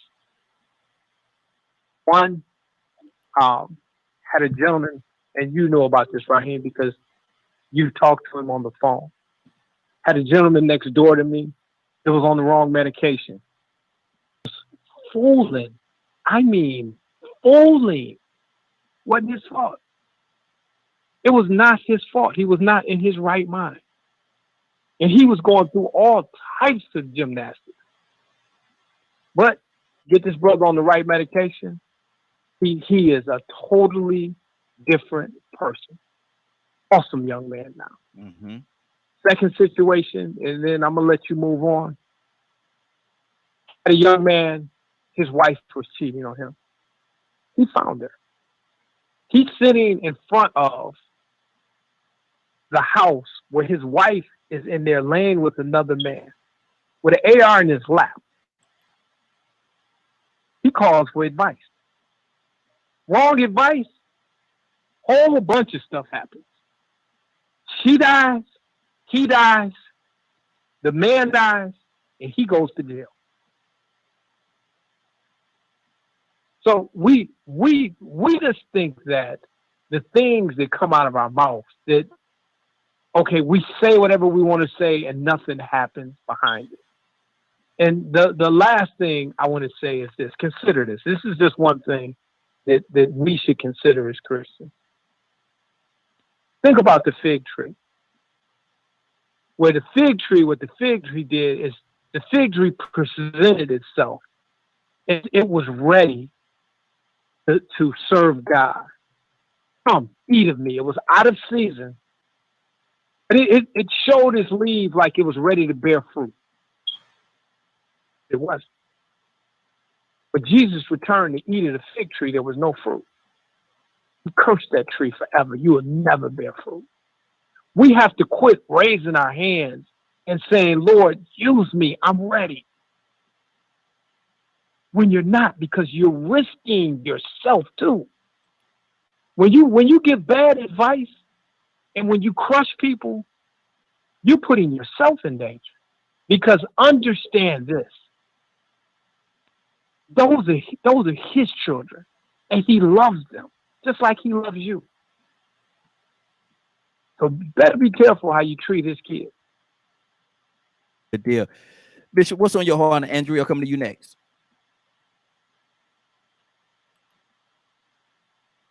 Bishop, you there? Bishop. Yeah, it's on mute. Okay. Now, I think, and I'm going to say this plain, everybody's words are very great, found. I'm a realist, I live in the real world. I tell the truth, speak the truth about anything and everything. Somebody comes to me, and I heard Kirk saying, can you hear me? Yeah, uh-huh.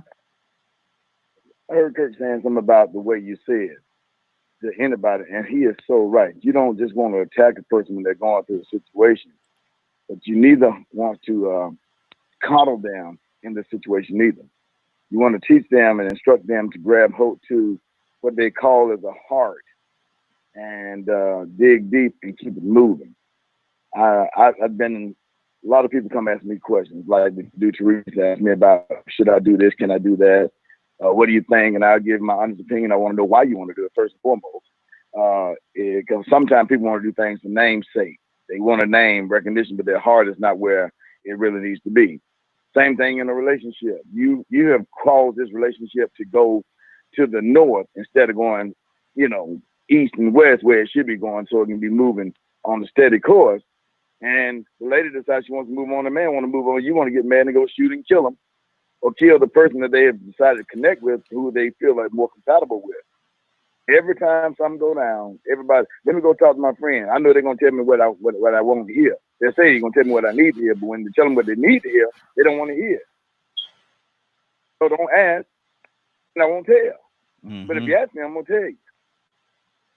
And that's just it. So for Frank to tell, the story about his nephew or relative not wanting him to come to Christ, and got angry and talked 3 hours with somebody, or would he just got to talking about a guy that had a weapon to kill his wife?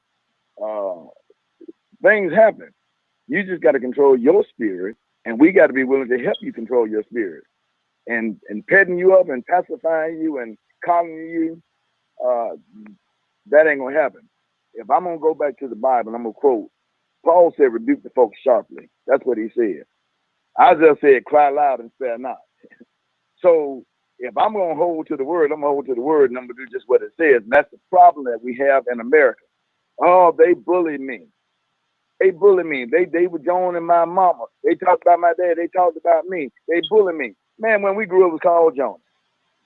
They were called Jonah, and we got back with them. If they got us today, tomorrow when we come back, we're going to get them back. We're going to talk about them. And you got to know how to do it, when to do it, and the way to do it to make them feel the way they made you feel the next day. But don't go home and get in no closet and put a rope around your neck and hang yourself because they're talking about you. If somebody trying to take your money and you let them take your money, then yeah, they did what they wanted to do and you allowed them. But when you push them off you, and say, hey, man, this is mine, bro. You ain't gonna just take what's mine. If you want it, you're gonna have to fight for it. Now, that's how I was raised. That's how I raised my boy. Because I teach you to stand up and be a man. I teach my daughters the same thing. Don't let nobody just take nothing from you. You want it, you got to get it. Okay. So when you want to ask me something about the Lord, I'm gonna tell you. You want to ask me something about relationships, I'm gonna tell you. My son went through a situation and he got so dog pressed, being married only a year and a half, and his wife decided she wanted a divorce.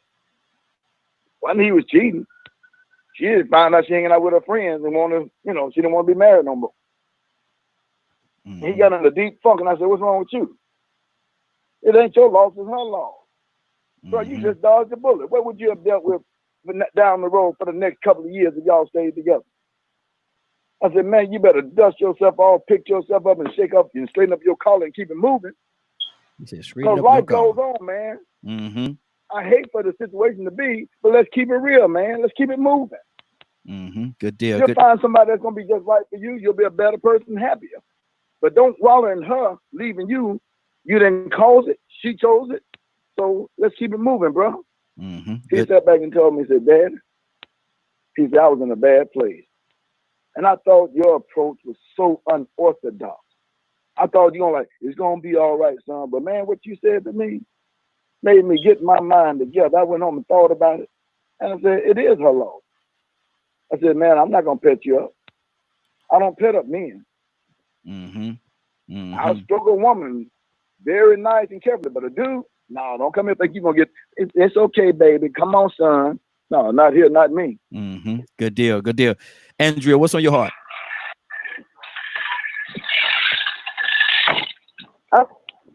Me.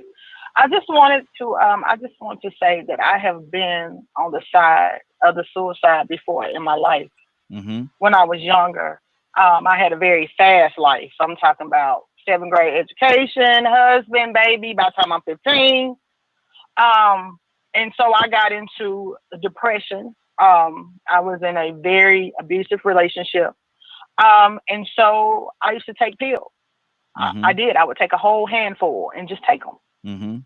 And so one time I made an attempt, and the person that was with me said, so this is what you're going to do.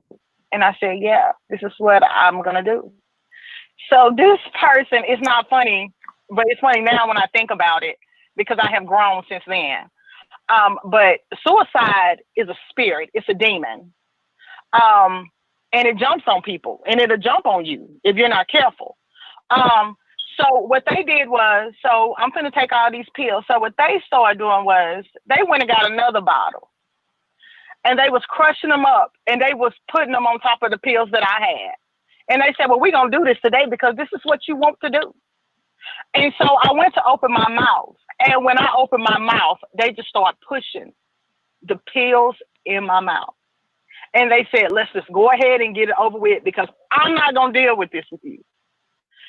So I was like, man, even if I die, don't nobody care. Even if these people really want to kill me, this world want to kill me. But it took the worst thing in my life for me to realize that that's not the answer. And some of the comments this morning is a little tough. A lot of it is right and just. But when somebody comes to you and they're broken and they're about to commit suicide, it is your responsibility as a Christian. It's your responsibility as a Christian to give counsel, to offer prayer, and to be there for that person and try to get that person some help. It's your duty. It's my duty. Okay, that's good. Tucson, do you agree with that?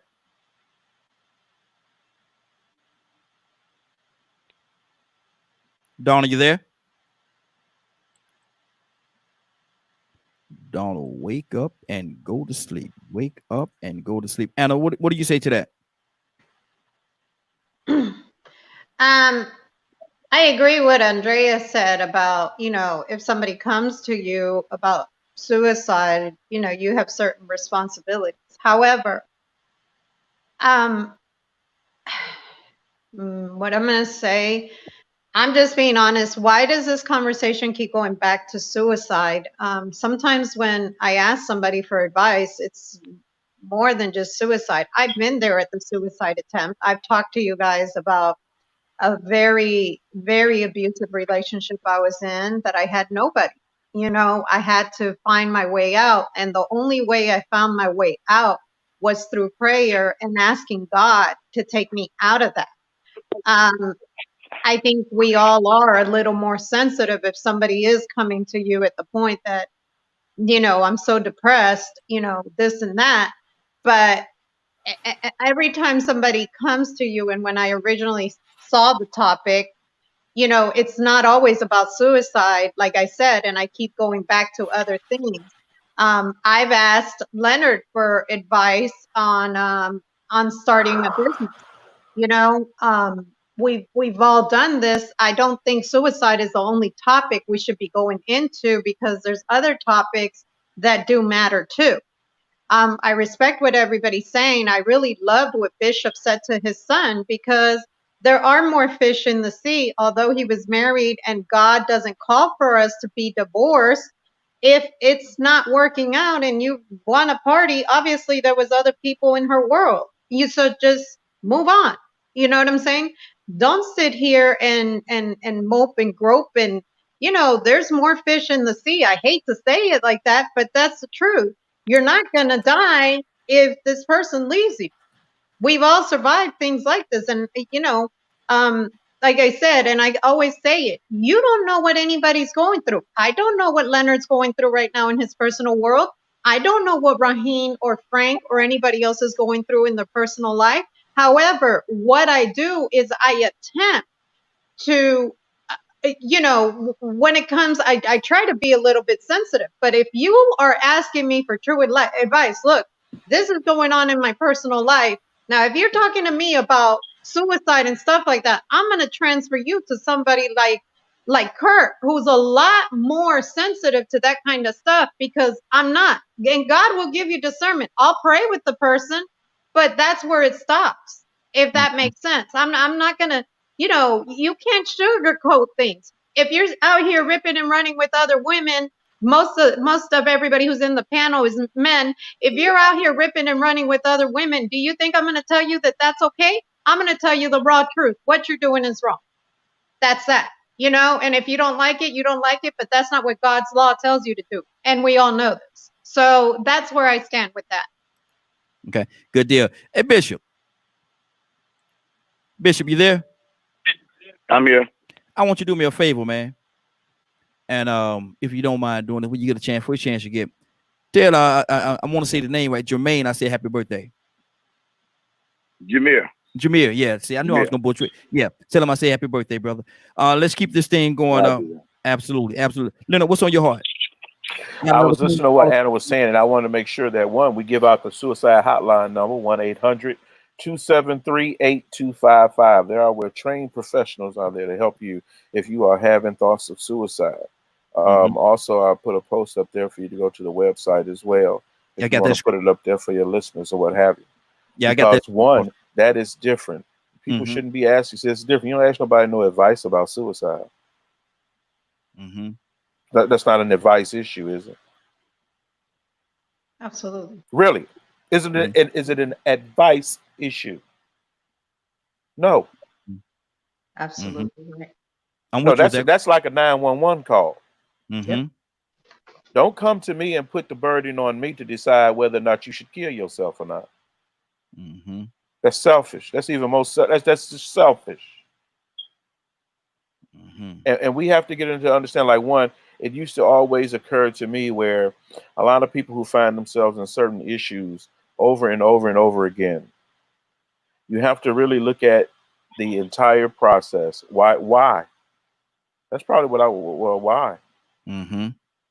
Oh, because well, you just go get another one of those girlfriends or husbands or wives or whatever you want. You can go get another one of them. But we have to understand that there are issues, and people like Frank was talking about somebody who had a chemical imbalance. Mm-hmm. You know, some people actually need help from trained professionals. None, unless I don't know what makes you a suicide expert. I don't understand unless you went and had some training for this type of counseling. Okay. What makes anyone able to help someone else other than giving them words of encouragement to live? I guess, is that what you want? Really? This is about life and death. Ain't about advice. I agree. Good deal. Let me do this. We got another caller. Caller, what's your name? Where you calling from? This is Cassandra calling from Charleston, South Carolina. Charleston, you in Chucktown today. Okay, I got you. I was talking about you earlier, Cassandra. Okay. In a good way. Okay. Cassandra, you've been listening to the conversation for a minute. What's on your heart? No, I haven't been listening. I'm trying to find out what we're talking about. Well, the topic is, and the topic is, some people say it was going to be a real simple one, but it's a little more complicated than what people think. We're talking about don't ask if you don't want me to tell you. Somebody that come to you and ask you for advice. And I'm gonna press it the way I usually do it. I say, look, do you want me to tell you the truth, or do you want me to tell you what you want to hear? Because if you want me to tell you what you want to hear, I'm not the person. But if you want me to tell you the truth, I will tell you the truth. But the conversation is geared in a way where sometimes that truth could lead somebody to suicide or attempted suicide. So how careful should you be in giving that advice? You need to be extremely careful, because some people, they're just not good people to ask for advice or anything, because they don't have the capacity, the empathy or compassion to deal with people when they're dealing with serious issues. Well, if you want to kill yourself, just go ahead and kill yourself. I don't feel like you ever tell anyone that. I mean, where's the humanity in that? I mean, if a person has a problem, if you can't help them, then you should at least be able to say, hey, why don't you call somebody? You know, this is really serious. But with me, I definitely am a person that I believe, if you don't want the truth, don't ask me. But even with the truth, you can have humanity and compassion in it, because that's the way, for those of us that are Christians, that's the way that we should be dealing with people, with compassion. Is this the way that I need to say it? And then the Spirit of God will lead you as to how you need to talk to someone. Yeah. You just can't throw anything out there, because you're right. You know, people are on the edge, and if they're on the edge, you could be the one pushing them off the cliff.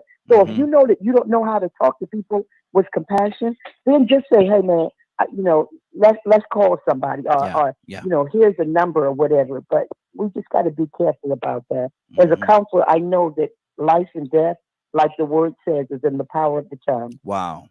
And so your words could actually push them over that edge that we're talking about. Push them over the edge. And I've seen it happen before. I've had a counselor that had somebody that committed suicide, a young kid, because she brushed it off. And you can't do that.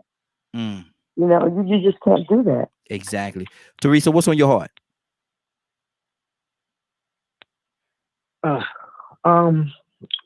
That much, huh, sis? That much, huh? No, right? Because I'm kind of like Anna, how the subject went from just every day someone coming up to you, asking you, for advice, and then we got deep into more of the suicidal and more real serious type issues, right? So I got into a mode of thinking like, I've experienced it all. I'm like, and I kind of experienced it all, right? And so the key thing that I'm thinking about this is it's something that Miss the lady that was just talking, Cassandra was talking, that was saying, you know, the life and death is the power of the tongue. So if I choose life and I want life, I got to watch whatever I say, right? So try to have an encouraging spirit at all times. And like a lot of people saying, you have discernment. You ask for discernment when you go out. Let the spirit of God lead you in your conversation. Because, I know I'm saying all of this because of the subject changing to the suicidal thing. I'm a touchy-feely person on all of that because I think there's signs that we're all missing. All of us probably are at a suicidal moment at any time. And with everything that's going on now, yes, I made it through some things, but now I feel like I don't think I'm going to make it. That can happen at any time. Triggers just happen. That's why we got to figure out how to create a community of love and support with this. The key thing with that is having the resources. I like someone gave out the hotline. That's the kind of thing you got to do because ain't nobody will always come to you and say, I need help or I'm committing suicide. And most people don't even say I'm committing suicide. They say that I'm just not. If they come to you, they're not going to say, I'm about to kill myself, right? That's not the first thing. They're going to tell you about what's going on in their life. So to put out the resources to people who don't just ask for help is really something that we could all do in a loving and way. I just wanted to kind of go that way because you just never know what people are in need of.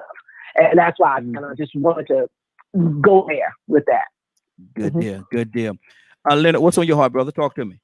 Like Mr. Teresa said, that's why I immediately gave out that information or whatever. I've been in the workshops and work groups and in the community, especially around mental health and awareness issues. And this is what we do. We redirect you to professional individuals trained to help individuals with these issues of feelings of wanting to commit suicide.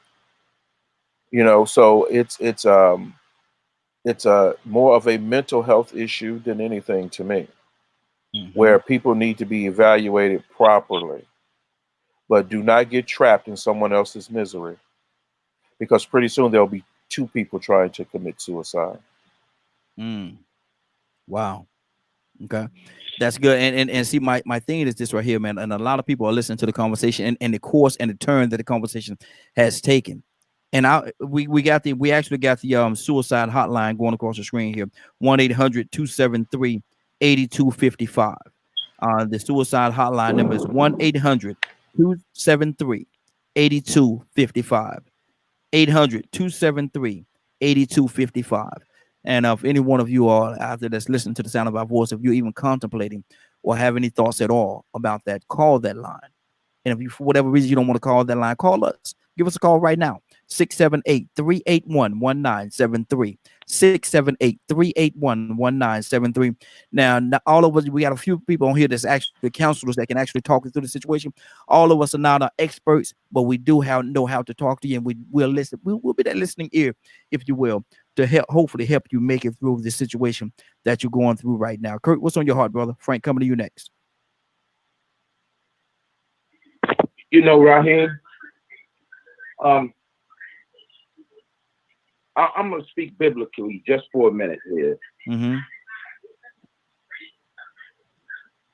Even God uses counsel and seeks counsel.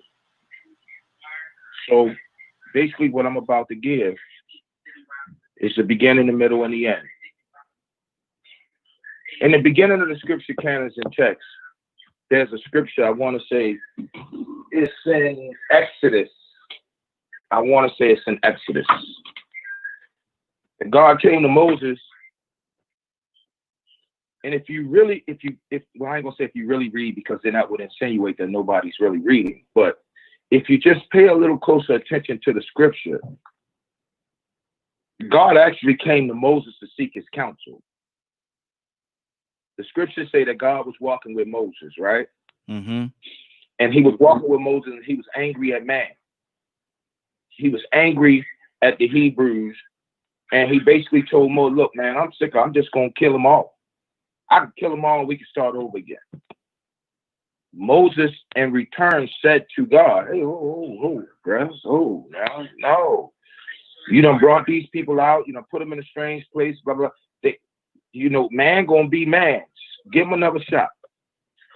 And God's response to Moses basically is, all right, listen, you better go and tell him that I'm through with him now. I'm tired of it. Get it right.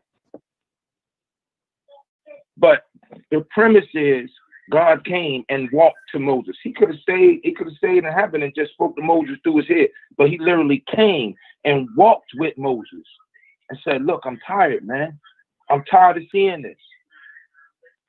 I'm gonna do. And Moses said to God, no, you can't do that, bro. You can't do that. That's the first instant. The second instant that comes to my mind is the instant with Bishop, help me out. Is his name Simon? When Saul was on the road to Damascus and was blind, I think his name is Simon. That God sent the angel to and told him, look, I need you to go out on the road to Damascus. You'll see Saul out there. Saul. That's Saul. Saul was the one who was blind. What was the man that the angel went to tell him, I need you to go out and meet Saul on the road to Damascus? And I need you to tell him, yeah. Ananias. Yeah. Okay, so I would like for folks to kind of place your mind in the mindset of Ananias, where this angel done came to you and told you to go meet the person that you know on sight would completely, brutally murder you, all because of your belief. So imagine what kind of counsel there was between the angel and Ananias and Saul before Saul followed the instructions, which was spit in the clay, pick up the mud and rub it on his eyes. And if I'm not mistaken, God told Ananias to do it. He didn't tell Ananias to tell Saul to do it. He told Ananias to do it, to have to touch the person that if you restore his sight, he may take his sword and split you in half. That's another form of counsel. Is humbling yourself and knowing that, I got to remove me from this whole situation. The last form of counsel that comes to my mind right here is Yahshua. Now, there's several instances where Yahshua gave counsel. But there's one that sticks out in my mind all the time, every day, and it's what allows for me to move throughout my day with a smile. You know how when you hear Frank say, listen, y'all, we win. We win. Mm-hmm. Well, Frank takes that from the Revelation. And I'm reminded of the counsel because when you read the Revelation, which took me almost 5 years, to read, the Revelation says that Jesus came to the 12 churches. If you read when he came to the 12 churches, he came to them and gave counsel first. And in his counsel, he didn't come just automatically telling folk what they was doing wrong. Each church that he came to, he told them, I like that you do A. I like that you do A.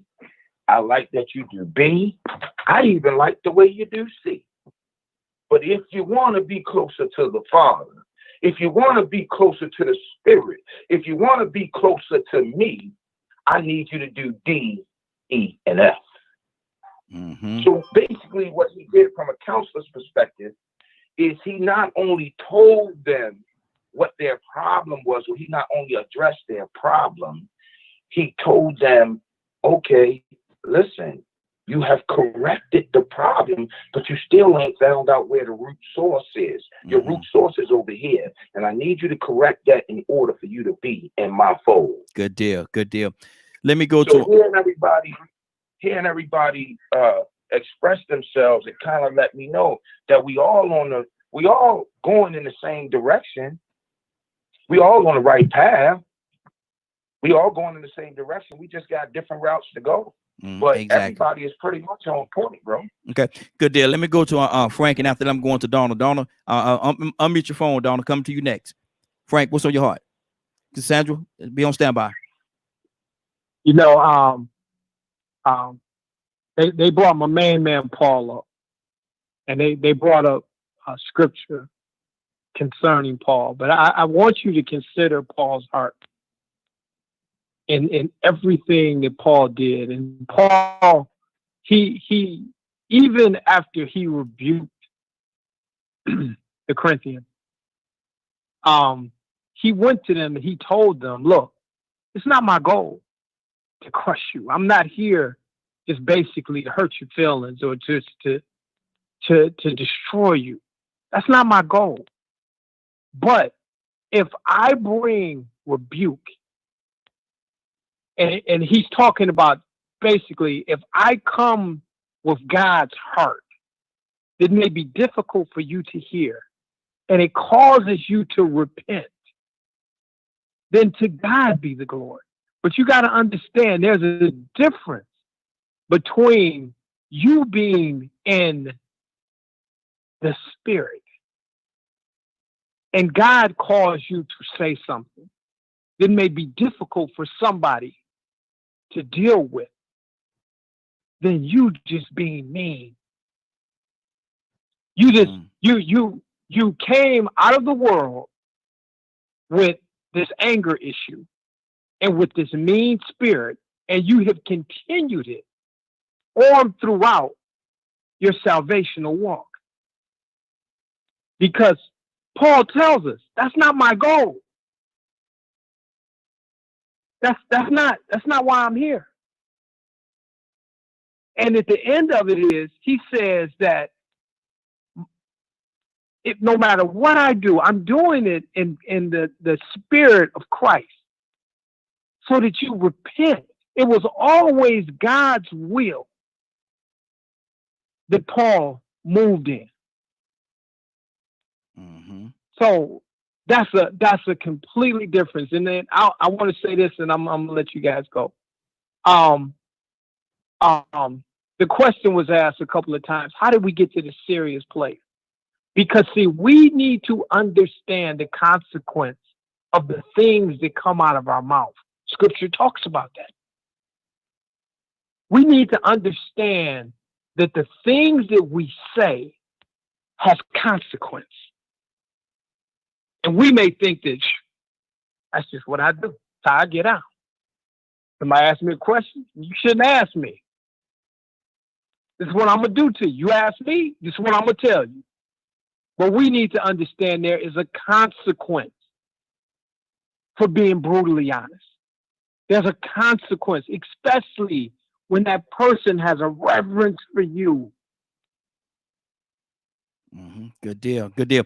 Let's go. I said I was going to go. Let me go to Donald. Donald, are you there? Yeah, can you hear me this time? We can hear you this time, brother. We can hear you this time. I don't know what you was doing the last time, brother. You're doing something fancy. What are you doing? I was talking to myself. You was counseling, brother. You was counseling. Well, I was having a personal counseling session. Yes, sir. Look, when you asked me if I agreed with the comment that was made prior to me just not being able to heard, I was saying that, first of all, we are the light of the world. We are, right? Yes. Okay, that's the first thing. So if we are responsible, we're responsible to a certain extent because of the fact that I went here. Ye which are spiritual. If a person, this is a fault. Person got a problem, that's a fault. Something going on with their lives. Ye which are spiritual, restore such a one. So sometimes just because you're spiritual, that don't mean you're the one to give the advice. You just got to give up You have to give them the proper guidance and say, hold up. Give me a minute. I know we're at a crucial point. I know I'm like Anna and everybody else, how we get to suicide. But it started somewhere. So you got to get where it starts from. You got to get to the root of it. Mm-hmm. Sometimes when they come to you, evidently, they see something or they know something about you that, or have some kind of confidence in you to be able to even come to you in the first place. Mm-hmm. But that don't mean that you have to feel like you got the answer. Because maybe perhaps you have to listen to the situation and say, okay, let me get in touch with Kurt, because this is not for me. Mm-hmm. Mm-hmm. That's good. Or let me get in touch with somebody else that knows more about it. I better call Bishop, or I better call Cassandra. Because you might not be the one, because you're a little bit more forceful Mm-hmm. than they need to hear right now. So I know me and Leonard kind of talk, kind of like we say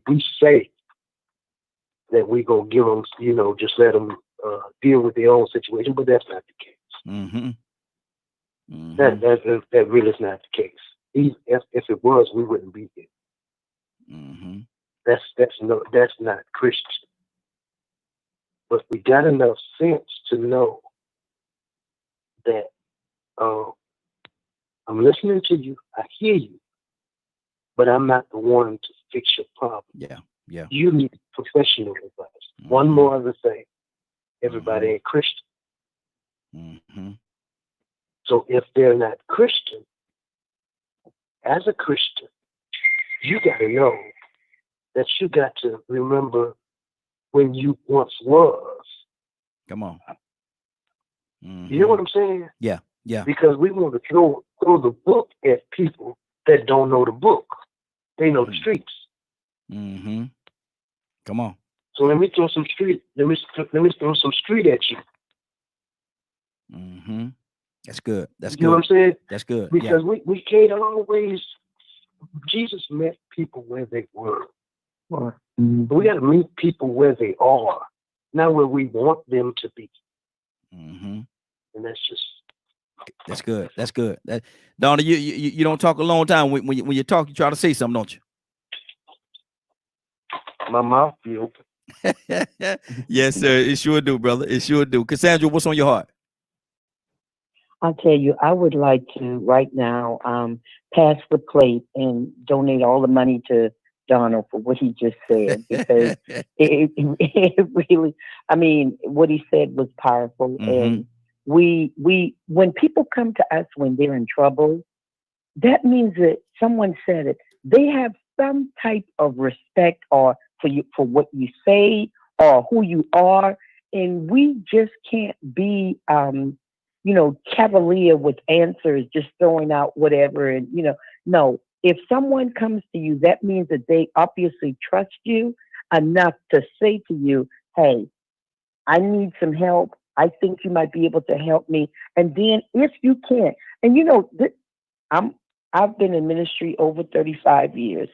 I know that there are preachers that try to give answers. Bishop, you can correct me if I'm wrong. There are preachers that try to give answers to everything, even if they don't know.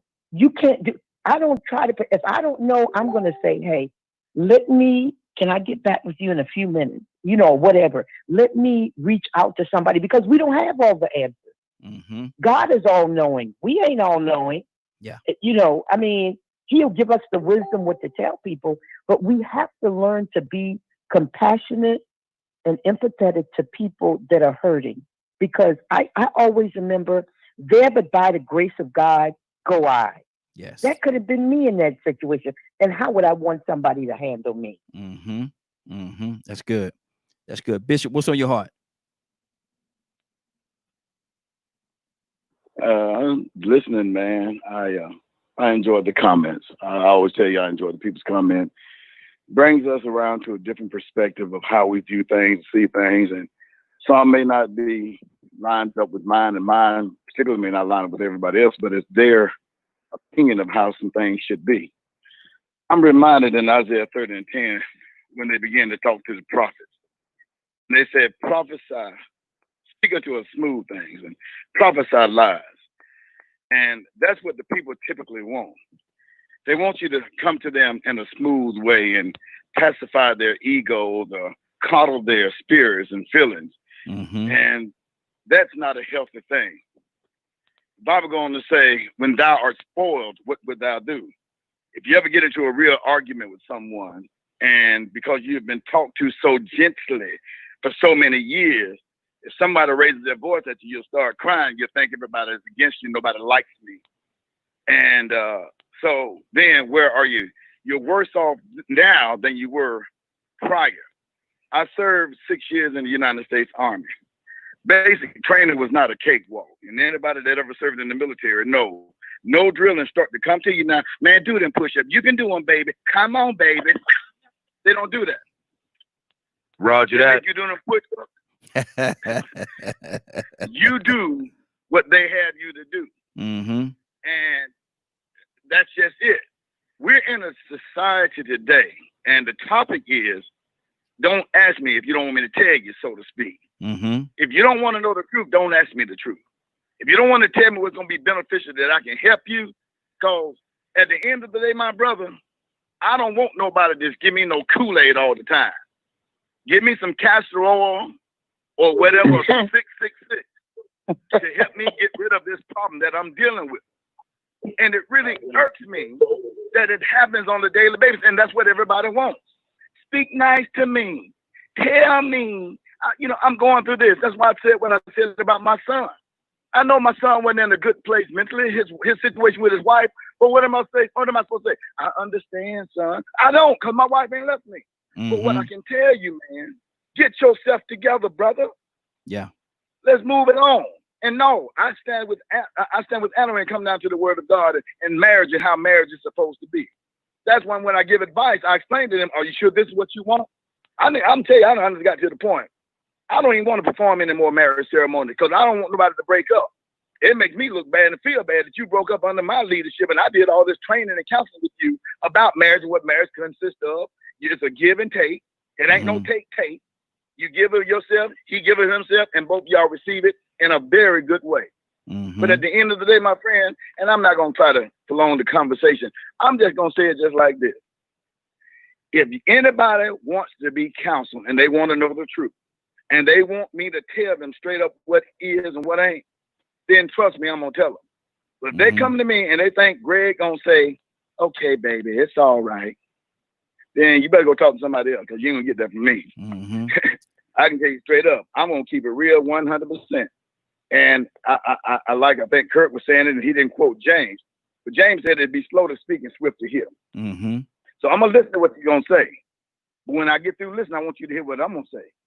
Because I'm going to tell you the right thing. Keep it moving. And let's do what we need to do. Exactly. Leonard, what's on your heart, brother? Bishop said he gonna tell you the straight up. He gonna give you the skinny. He gonna give you the fat. He gonna give you the skinny. You can't say it better. You can't say it no better than Bishop just said it. Mm-hmm.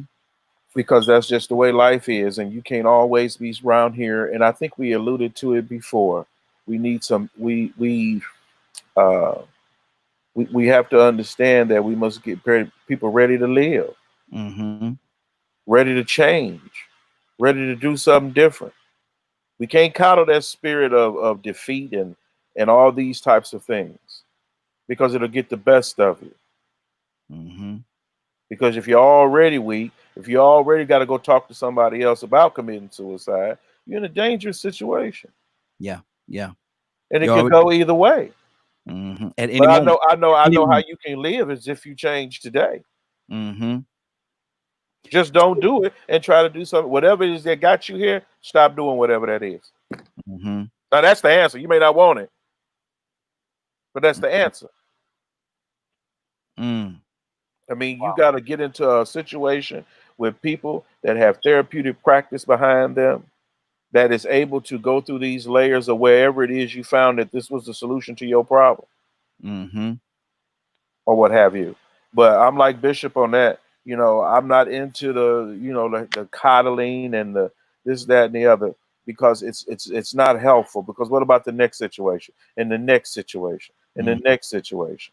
I think we talked about it last week. People calling you to pray for you. You're not finna call me every 5-10 minutes to pray for you. Because this ain't got nothing to do with you getting better. What, you trying to see my last prayer didn't work? You know what I'm saying? Like Bishop said, he can counsel people all day, but when they want a divorce, they're getting a divorce. Yeah. So the best thing that we can do is, like we did before, is if you notice, immediately I went to early in the conversation. Here's the resource. Because people come to me for assistance, and that's what I assist you find professional help. I assist you with referrals to where you need to go.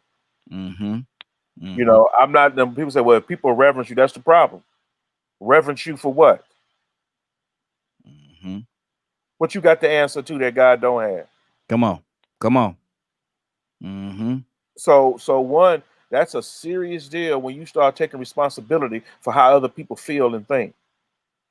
I mean, I'm not sure if we're here for that. And some people take this my brother's keeper stuff way too far. You can't keep your brother against his own passions and desires and what he chooses to do. If he don't want to be kept, can't keep nobody that don't want to be kept. Yep, so, exactly. So it's not like one, I don't care. Like my grandma used to say, Leonard. My grandma used to say it all day. Look at, boy, don't go to where don't nobody want you. I'm just saying, man. We have to let people know there's help for you. But there's too many situations going on where I have seen, and this is a relationship issue, and it's not just a relationship, but we'll just say an attachment issue. And we're not raising healthy adults. Yeah. Because you're not telling them the truth. You're telling them what you want to know, or you telling them the best that you can do. You're not telling them the truth of the matter. You may be telling them something that works for you that may not work for them. Could very well. Pastor said, Bishop just said, everybody ain't Christian. Yeah. And your solution don't necessarily have to be their solution. Absolutely right. Right. Anna, what's on your heart?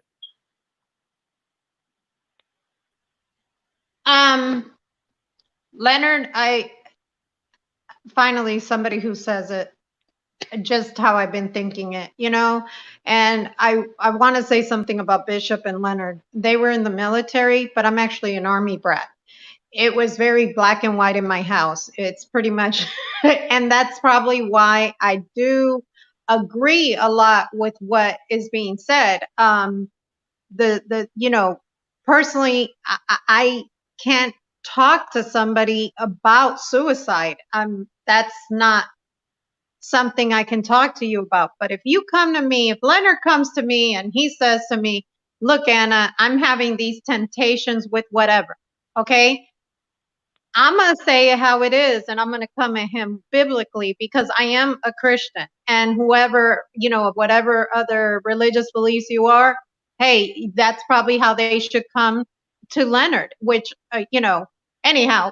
But with that being said, if that's what you're asking for, you're going to get that answer. Why would you want me to, oh, well, you know, what you're doing is wrong. However, let's go around it this way. No, I don't agree with that. Say it how it is. What you're doing is wrong. You need to correct it. If I was you, I would go into prayer and fasting and make it right. You know what I'm saying? And see how our Father can help you and help you walk you through this. And if you need my help along the way, I will help you. But if you're sitting here telling me and finding, because look, one thing I've learned in life is when somebody does something wrong, they've already justified it in their head of why they're doing it wrong anyway. You see what I'm saying? So if you just continue with it, and why are you coming to me with it for advice if you've already justified in your head that what you're doing is right? What I'm saying might not be popular to you guys, but I've learned this in life. You've already justified adultery. You've already justified lying. You've already justified drugs. Whatever it is that you do, you've justified it in your head. Beating on women, beating on your spouse, because women do it too. You've justified it in your head. And if you've justified it in your head, why are you coming to me for advice for? All I can tell you is to pray and fast, and that I'm praying and fasting with you. That's going to be my advice. Good. Cassandra, let me come to you for a second, Cassandra. I think I just missed the call. I apologize, whoever that was calling. Call back in. I missed the call just now, so definitely call back in. We missed it. I apologize. Cassandra, you there? Yes, sir. Yes, sir. I think we're all pretty much saying some in some way the same thing. Some are a little more compassionate as to their delivery, and some are a little more hard on their delivery. Which way is better, or is it just based on the circumstance and the situation that you're in at that time? Which approach you take? It's based on the situation and the circumstances you're dealing with at that time. Because it's times that I can be extremely compassionate toward people, and I'm always compassionate toward them. But there are times that I know I have to take a harder line. You have to let the Spirit of God. I just need to go back to that. When I'm dealing with people, I listen to how the Spirit of God tells me to deal with that person. So that's a wisdom call. When you can't have like a quote for the same situation, you saying the same thing, different situations, you saying the same thing. No, you have to let the conversation. Yes, you have to fit what is better for that person. So it's times when I can be very hard line, like, look here, we ain't gonna go through this again. And then there's time like, okay, baby, we need let's work through it. But you got to know the person, and it's a spiritual call. I believe with all my heart that it has always been for me a spiritual call when I'm dealing with people. No one word fit everything. No, I don't operate like that. So, sometimes I can be extremely, nice with it. And then another time I may cuss you. And so anyway. Okay, Cassandra, hold on. I will cuss them. No, I know you will. Lord knows I know you will. Oh, look at him. And that's why we call you the thug pastor. That's why we call you the thug pastor. So yeah, you look, you will let something flip out now. Oh Lord. I won't. Look, Cassandra, about me. I'll be like, Cassandra, where is that word in the Bible? I ain't never seen that word in the Bible. Frank, what's on your heart? Brother? Hey man, I agree with Cassandra 100%. Oh, you a cuss too? You a cuss too? Huh? No. You can hear. You can hear. He ain't gonna cuss. Here's the thing. You have to be led by the Spirit, because see, there's sometimes that you do have to come with a harsh rebuke, but let that time come from God. Don't let that come from your flesh. Let that come from God. And I want to equate giving counsel to marriage. There's times where I'll say something to my wife, and then there's other times where I'll say, wow, okay, that's going to take a little time. And then I will begin to love on my wife. I will begin to, hey, sweetie, let's read this book together. And that book is filled with whatever that thing is that I believe is needed in our house. And then we'll begin to take that walk, because the Spirit of God said that this is going to take some time. Because it has so much tied up into it. It has her upbringing. It has your upbringing. It has things that you're dealing with, things that she's dealing with. So that may be 6 months. And then there's other times where the Spirit says, don't touch that. You let her deal with that with God. You let her and God deal with that. Where she may come to me and say, well, what do you think about that? And I was like, baby, I trust you, and I know you praying about that. And I'll leave that alone. And then here's another situation that's difficult. I have a little sister who I had to pull aside and say to her, I want to tell you right now, I know you're married, so I want to tell you about your big brother. When it comes to you and getting advice from your big brother, be careful, because you're my little sister. And I'm going to tell you up front, when it comes to you, I struggle. So you can't just tell me any and everything. You have to be careful with the things, because you will have forgiven him, and my lips still tight. You know, so be careful. Understand that I want you to, there's certain things I want you to walk with my wife with, because she's not as attached to this as I am. But you get these things out of wisdom, out of understanding who you are, and out of discerning what it is that God is telling you to do and what he's not telling you to do. That's good. That's good. Let me go to Anna. Anna, what's on your heart right now? Leonard, coming to you next.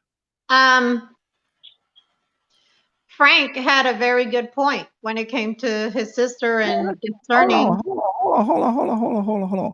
What's all this Can agreeing? you record this? What's all this Right here, agreeing can you y'all record doing? this moment? I know, man. That's what I'm about to say. What's all this agreeing we Please doing? record this moment. Man, something's going on this morning. Go Well, ahead, Anna. I agree with many of the things that Frank says when it comes to biblical standpoints. I do. But what he's saying about discernment and his sister and, you know, whatever his feelings are, and that's been my point the whole show. You can't just, you know, he said it just as I've been thinking it, just like Leonard said, just, you know, because there's just certain things. I wouldn't go to anybody for marriage advice. I don't need any of you guys telling me how to make my marriage survive or not survive. I think God tells me that. God leads me, and God lets me know, okay, Anna, from what scripture has taught you, this is right and this is wrong. I don't need any of you guys telling me, and not my case at all, but telling me that a man that constantly does adultery in our marriage, I should stay with, or think about this, or because of this. No, I'm not going to do it, period. So, you know, it's just, that's what the Bible says. That's what scripture says. And, you know, they'll make it sound as if it's only adultery. There's more than one thing that the Bible will tell you, walk away. And I think God knows these times. I think God knows what we go through. And that's even a friend. If they're asking you for advice about stuff like that, I can't sit here and tell you how to live your life. I just can't, because you're the one dealing with it. And see, that has been my point the whole time. It's your life. Who am I to tell you how to live your life? I could advise you and tell you I wouldn't do it, but that's me. See, I'm not in your household. I don't know what you go through. That's why I agree with what Leonard said from the beginning. You're living your life. You know, I can't tell you what to do, period. Good deal. Good deal. Leonard, what's on your heart? I think what we have to understand is that, as I was talking about the mental health aspect of things, and where we have, like, I ain't gonna say we dropped the ball as a community, but where some people don't really seek help, it's because now we're normalizing so many things that people don't realize what disarray their lives are really in. They, you know, we have all these new sayings. I never liked the one that it's all good. No, it's not. It's not all good. You don't do whatever you want to do and then say it's all good, because it's not. One thing I've never been about, because, like, you know, I love to hear people's transformative messages, but I didn't have a transformative message. That's not how I was raised. I've always known right from wrong. And I always knew that if I did certain things, that there were consequences for my actions. And so I kind of lead with that and go with that. So it's easy for me to say it, because, one, I admit the wrong that I do. Yeah. I admit where I'm a failure at. I'll work on those things. I don't try to blame it on nobody else. I don't sit there and say, well, I'm doing this because my father wasn't in the home and all. No, I mean, I don't do that. That's why I have to relate people to other folks when it comes to certain things. I think I've told you on occasion before, even on the broadcast, you'll say, well, Bill, feel free to contact DKM, blah, blah, blah. And I've told you sometimes, don't tell them to call me. Yeah. I don't want to talk to them. I mean, I'm not the hand holding type of person that way. You know, I really want to share with you what's the best things that you can do. Not simply sit there with you and commiserate about why you chose what you chose. It's really a issue of, like, say, with my sons, and it's very difficult because, you know, one, you don't follow the rules. Why you don't want to follow the rules? Blah blah blah. Well, you know, I'm not concerned about your feelings. Are you correct? Are we correct? Mm-hmm. Mm-hmm. Because one, this is the rule. This is what you do. Exactly. It's not what we discuss. This is what you do. Mm-hmm. Now, all your failures are probably going to be tied to not following these rules. I'm telling you that from experience, not because I'm better than you or anything else, but just from experience. Failure to follow rules usually leads to some type of consequence that may or may not be in your benefit. Exactly. And let me do this. Let me give the phone number. We got a few people that's tuning in. Actually, got quite a few people that's tuning in. Facebook did what they did to us today. They shut us down for today, man. I don't understand that. You know, I guess they didn't want this message to come forward, so they blocked us and they took the feed down. But we're still on YouTube and a couple other platforms as well. But definitely on DCAM Media Group is live there as well. But the phone number is 678-381-1973. The phone lines are open. Give us a call, 678-381-1973. You're listening to The Morning Glow. We're here every day, Monday through Friday, from 7 o'clock until now 10 o'clock. It was 9, but now it's 7 o'clock until 10 o'clock.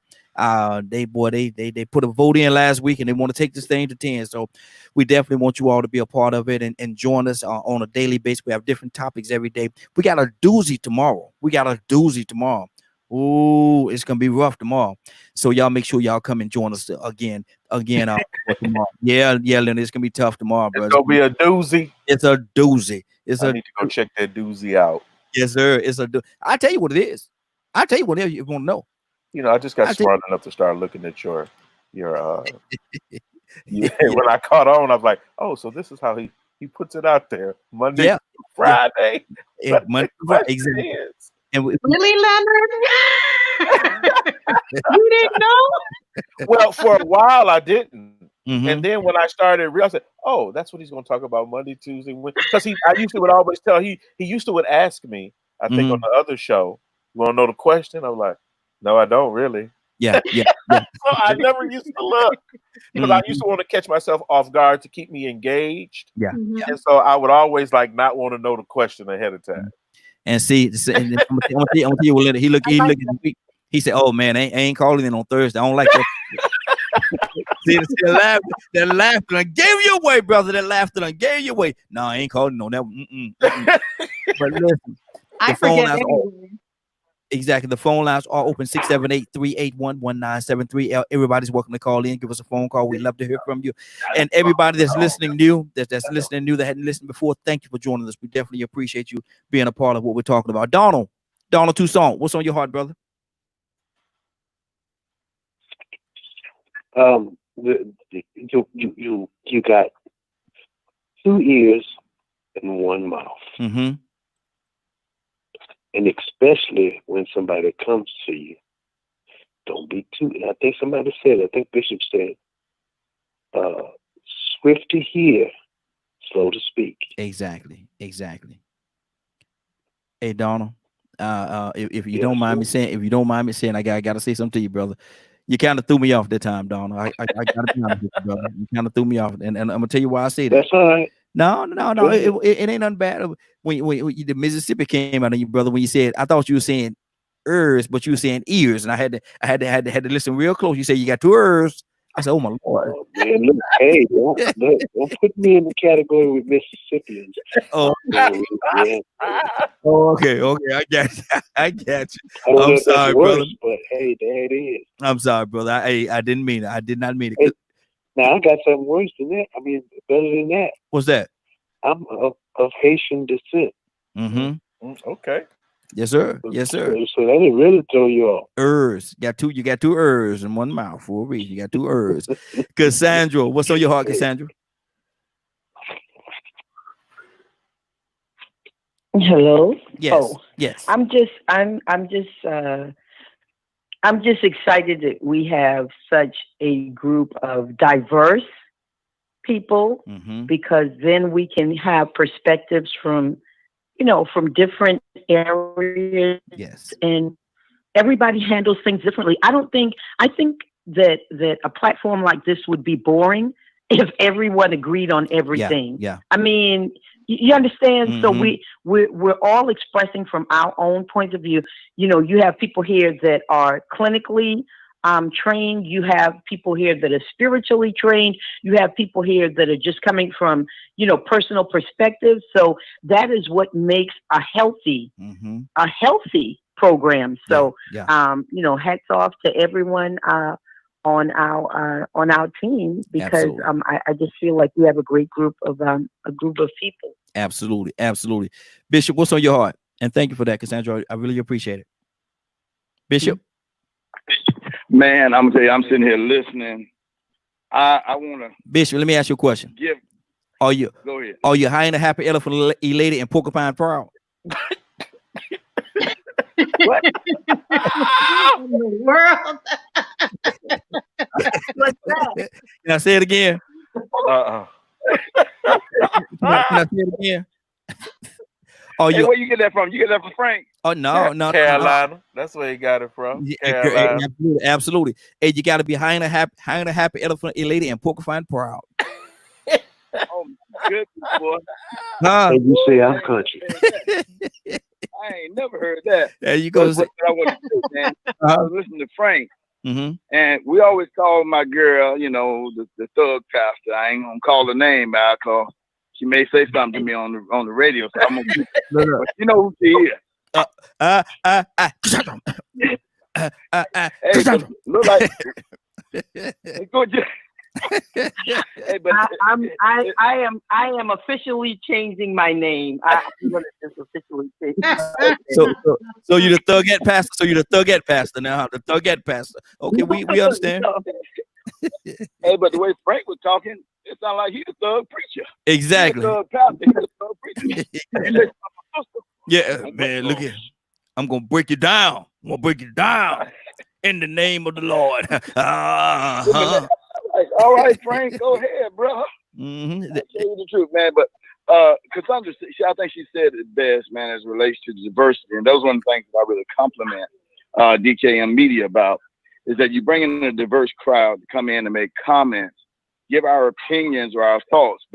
And then the only thing that's law for us is the Bible.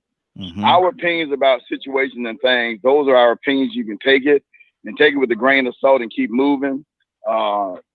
I would say, and I'd be glad to say it honestly, there are some that say some stuff so eloquently, or prolifically, or proficiently to every end that the people really need to listen. And if they listen, they will really benefit off the statements that are being made to the questions that are being posed. Mm-hmm. And you bring questions that really do relate to life and life issues and or situations. And to God be the glory, because he gives them to you during the week and you present it to us as the week goes along. Mm-hmm. And things can change. Today's topic was not about suicide, but somehow or another we end up talking about suicide because somebody needs to hear it today. Mm-hmm. And as we live, you don't never know what you're going to go through, what you're going to experience. But somebody's words can be sharp to make you think about, man, I sure was thinking stupid. I shouldn't have said that. I shouldn't have did that. I shouldn't even thought about killing myself. Mm-hmm. Man, life is too good. And I stand firm in relationships and marriage. I really do. But I stand firm to this end. If she ain't worth holding on to, let them go. They have to face the reality of what they did to cause relationship to go south. So let's focus on what we need to do. The same thing our walk with Christ. We really need to focus on that now. We really need to focus on our relationship with Christ, because a relationship with a man or woman, that's gonna fail. But our relationship with God, it never ends. Mm-hmm. Come on. You so saying something? I'm encouraged to say this because it needs to be said, and this is why it's so imperative that people get into a Bible-based church. Yes. That stand on the foundation and principles of God's word. Mm-hmm. And then they'll know and learn and realize that if you commit suicide, there is no way that you're going to make it into the kingdom of God. Mm-hmm. And if you commit murder, well, that's a different story. Come back next week. We'll see about talking about it. Okay. Not if you committed murder. Now see, my thing is, and then when you say if you commit murder, can you if you commit murder, can you make it into heaven? That's a tight one right there. You know what the book says? All it- manner of sins and blasphemy shall be forgiven except for blasphemy against the Holy Ghost. Mhm. I ain't encouraging nobody to go kill nobody because then you're going to spend some time behind bars. So you're going to be running for the rest of your life. But So just leave it gone. is Moses in heaven? I can't say who in heaven. I'm just asking the question. It was just a question. It was just a question. I was just wondering. Huh? Moses, Solomon, Yeah. Moses, Solomon, Samson, David. I mean, we got a group of them that committed today. I mean, in some way of, well, we're gonna leave that alone. That's a whole show right there. That's a whole show. That's a whole show. And some situation and also and I hold on, Bishop, 1 second. And now there was one that was going out there crucifying all the Christians until he became saved himself, and his name had a name change. But he killed a lot of people before he had a name changed, didn't he? I'm gonna say this. Y'all know who I'm talking about. I ain't gonna say it. Amen. You Amen. can call his name. It's in the Bible. His name was Saul. Mm-hmm. His name was later converted to Paul. Yeah, I wasn't gonna call his That's name. who you're talking about. Mm-hmm. Exactly. But all those folks that did those acts were before Christ. Mm-hmm. And when Christ died and he went down to the pits of hell, all those received him, got up and walked the streets of Jerusalem. So before Christ, anything that happened under the law, and the law was nothing but a schoolmaster bringing us to Christ. Now, what Paul did, was that like a parade? Ignorantly. Was that like a parade when they walked down the streets of Jerusalem? Was that like a parade? Man, it showed that the power of Christ has risen. Mm-hmm. That's what it demonstrates. I wonder what the music was. That music. I wonder what that music and all kind of stuff going on. It wasn't no music. It wasn't that kind of parade, bro. Oh, okay. I'm However, back to topic. Thank you, Raheem. Thank you for DK and Misha. Yes, sir. Thank you for Alan. Thank you for Frank. Thank you for Kurt. Thank you for Donald. Thank you for Leonard. Thank you for the thug pastor. See, because that lady is awesome. I love that lady right there. The thug bold pastor and beautiful. I said, no, you can't just say thug pastor. No, you gotta put some enthusiasm on the thing. The thug pastor. That's the thug pastor. I appreciate it. That is a beautiful lady. Look at it. Spirit wise. Yes. Come on. See, you got the thug pastor over there blush. You can't make the thug pastor blush, man. What's going on, man? She over there blushing. Over there in Charleston, South Carolina, somewhere blushing. Cut that out, Cassandra. I am not. I am not. I am not. Hey, Frank. Hey, can we do a show on siblings, on family? We haven't done one like that, right? About family dynamics. No, we haven't. No, can we? He's asking if you can do one. Hey, way out Wednesday. We'll take you down way out Wednesday. You remind me now. But way out Wednesday. Hey, Frank, you there? Yes, sir. Frank, they call you the thug preacher, man. And we're gonna call Cassandra the pastor formerly known as the thug. She ain't the pastor, she ain't the thug pastor no more. She ain't the thug pastor. Thank you. That's right. Thank you. Yeah, formerly known. She's a thug. She's a thugette pastor. She's a thugette pastor. You know, the one thing that I always tell people is to know where you are. And if you have a struggle, admit it. Admit that you have something that is, sacred. I mean, I struggle with faith when it comes to my family. When things begin to come against my family. And I'm still praying on that because I know that I can never keep them the way the Lord can keep them. I know I can't protect them the way that He does. But just being a man and being honest, when things come against my family, I struggle with that. And I'm going to get better. I promise you I'm going to get better. Mm-hmm. But it's just honest. And I wanted to, for my sister's marriage to succeed, and I've told you this before, is that she would come to me for things, and I never wanted to bless her household through her, because I never wanted her to be able to put that before her husband, because that's his house. So I always want to bless his household through him. So, and I just think that's right. I wouldn't want another man, doing things in my house that I should be doing, even if I'm not capable of doing them. Mm-hmm. You know, so that's just being honest, Raheem. Yeah. You know, just trying to be honest, man. I just trying to be honest. There Man. you go. There you go. All of that. Exactly. Hey, that's good. That's good. Leonard, what's on your heart, brother? We won't talk about that. But my wife makes fun of you, by the way. Huh? My wife makes fun of you, by the way. What'd I do? Because when you always say what's on your heart. Oh. She thinks that's so funny. Hey, that's how you get the real though. I don't want to hear what's on your mind, what's on your heart. but what we were talking about when it comes to people asking you things, is it? I want to ask a question to Anna and to all the women and Miss Sandra as well. And I don't know if Miss Teresa and them are still on the line. But really, does a woman rather be lied to in certain situations? Because I don't notice a lot of men that have the issue more so than like women. You know, like one of the great questions that husbands and wives have, where wife will say, "Am I fat?"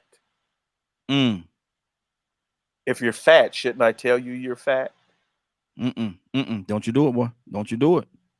I'm just asking because it seems as if women really want this type of adulation or what have you, regardless of not it be true or not. It's like I like the one comment by my man CeeLo say, "You don't want to know the truth." Now I can lie to you and make it sound real fly to you.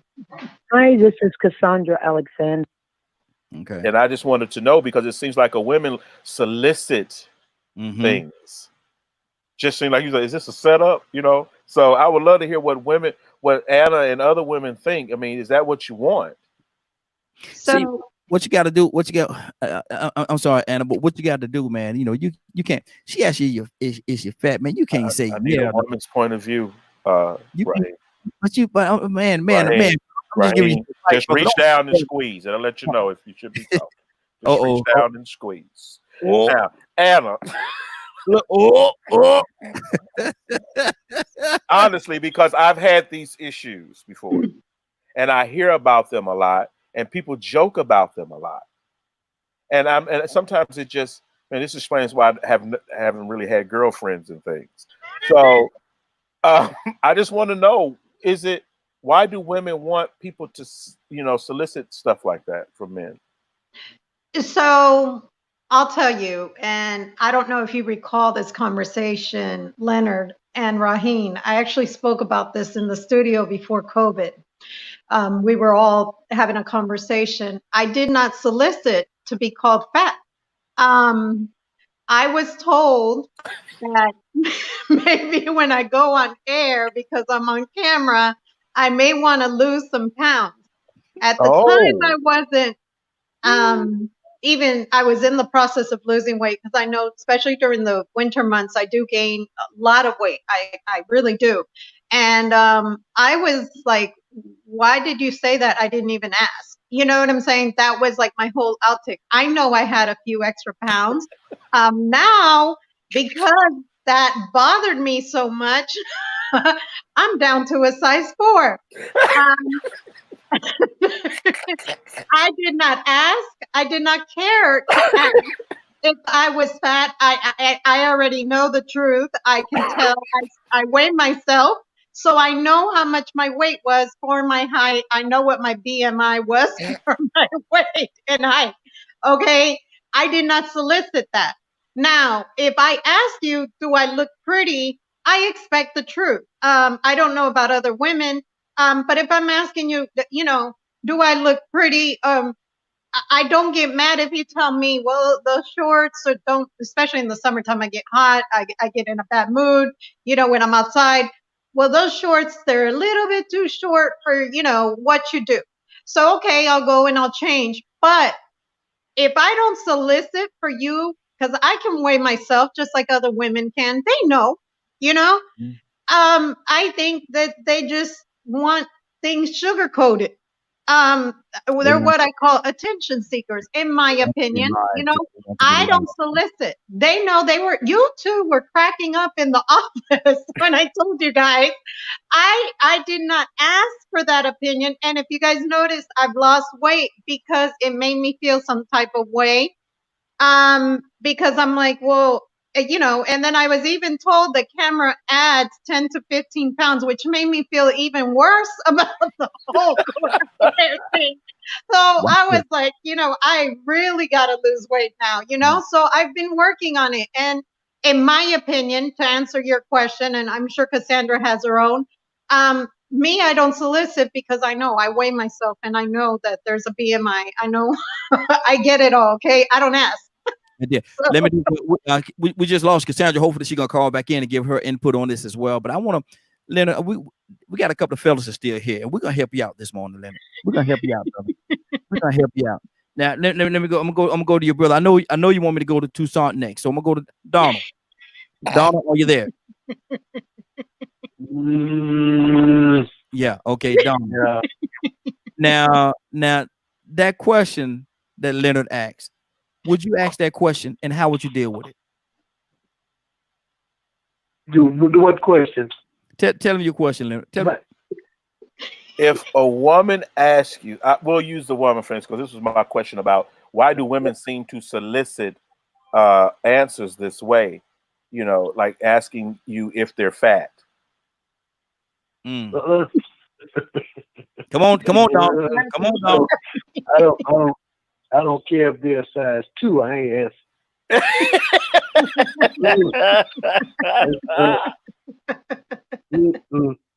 See? You look good to me. That's all I can tell you. That's the right answer to most women, including myself. Well, you know, I usually tell people, be happy with yourself. Yeah. There were two kind of women. But see, good old big ones and big old good ones. Pounds of 500 pounds of thick. That's all right. Ooh. Look at it now. It like Anna said that a lot of times. How many you said? You get 500 pounds. Oh, thick. And let me tell you something. Anna said she asked the question, "Am I pretty? Am I pretty?" And how do you answer that question? How do you? Yeah, if you're pretty, you're pretty. No, not you know, in not in everybody's situation. Not everybody's pretty now. You know, some people not pretty. Some people the other side are pretty. And so what other side is that? The other side, the opposite side. What? Say it. The opposite side. Say it, Raheem. You're not pretty. Say it, Raheem. You're not. I got an answer for that. What's that? You just tell them that they look like Princess Fiona. At night? Exactly. Or in the daytime? Exactly. Frank, how do you answer that question? Frank, how do you answer that question? Boy, they acting up over there. Look at you know, every time we get close to 10, they act up, man. Every time you know what we get, Frank. Look at this here. Look at this here. Every time we get close to 10, they act up. Go ahead, Frank. But I think where you were going when you started asking the different men on the panel, you know, how would you respond? Mm-hmm. And I think that you're asking that question of someone that, you know, you really cared about if they came to you with that question. Mm-hmm. And if I wasn't, me and my wife joke. Mm-hmm. So, you know, my wife could handle me playing with her if I said something to her as a joke. But if, say for instance, if you know, we had just had a child and I knew she was trying to, you know, bring her weight back to where it was before she had a baby, I ain't playing with that woman if she came to me and asked me, you know, am I still, you know, big or no, or, you know, that, or how was dinner? I mean, it's just, why would you do that? Mm-hmm. And think that that's not going to affect that person. Mm-hmm. Why would you do that? Now, if it became a health risk, then I wouldn't answer her according to a question that she asked me. Mm-hmm. I would go to her and say, sweetie, you know, I think that you know, we really need to be conscious of what we're buying and what we're eating, because it may not be healthy.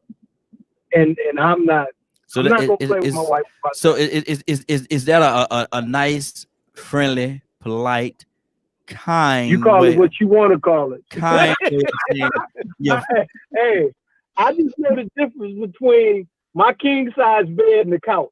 My bed is a whole lot more flexible than that couch, okay? mhm. And I'm not going on the couch. So, Now look here, and that's all I'm about to say. That's all I'm about to say. And Christy told me to apologize to all y'all. She got to work a little early today, and there was a couple situations, so she wasn't able to get back on. So she was planning on coming back on and say she missed y'all, man. So I wanted to make sure she just inboxed me and text me and told me that. So I want to make sure I because I get to talking and I'll forget and I won't say it. So I need to do it right now. Now, Donna, are you now if you have a slip of the tongue, a slight slip of the tongue, and, and you say something that maybe you should not have said, and it come out, you know, your brain had it one way, but by the time it got to your tongue, it came out some other way. And she said, well, you gonna sleep on the couch? Donna, you sleeping on that couch? Yeah, I'm gonna do it. I know you will. I know you will. Yeah, ain't no use we start another argument.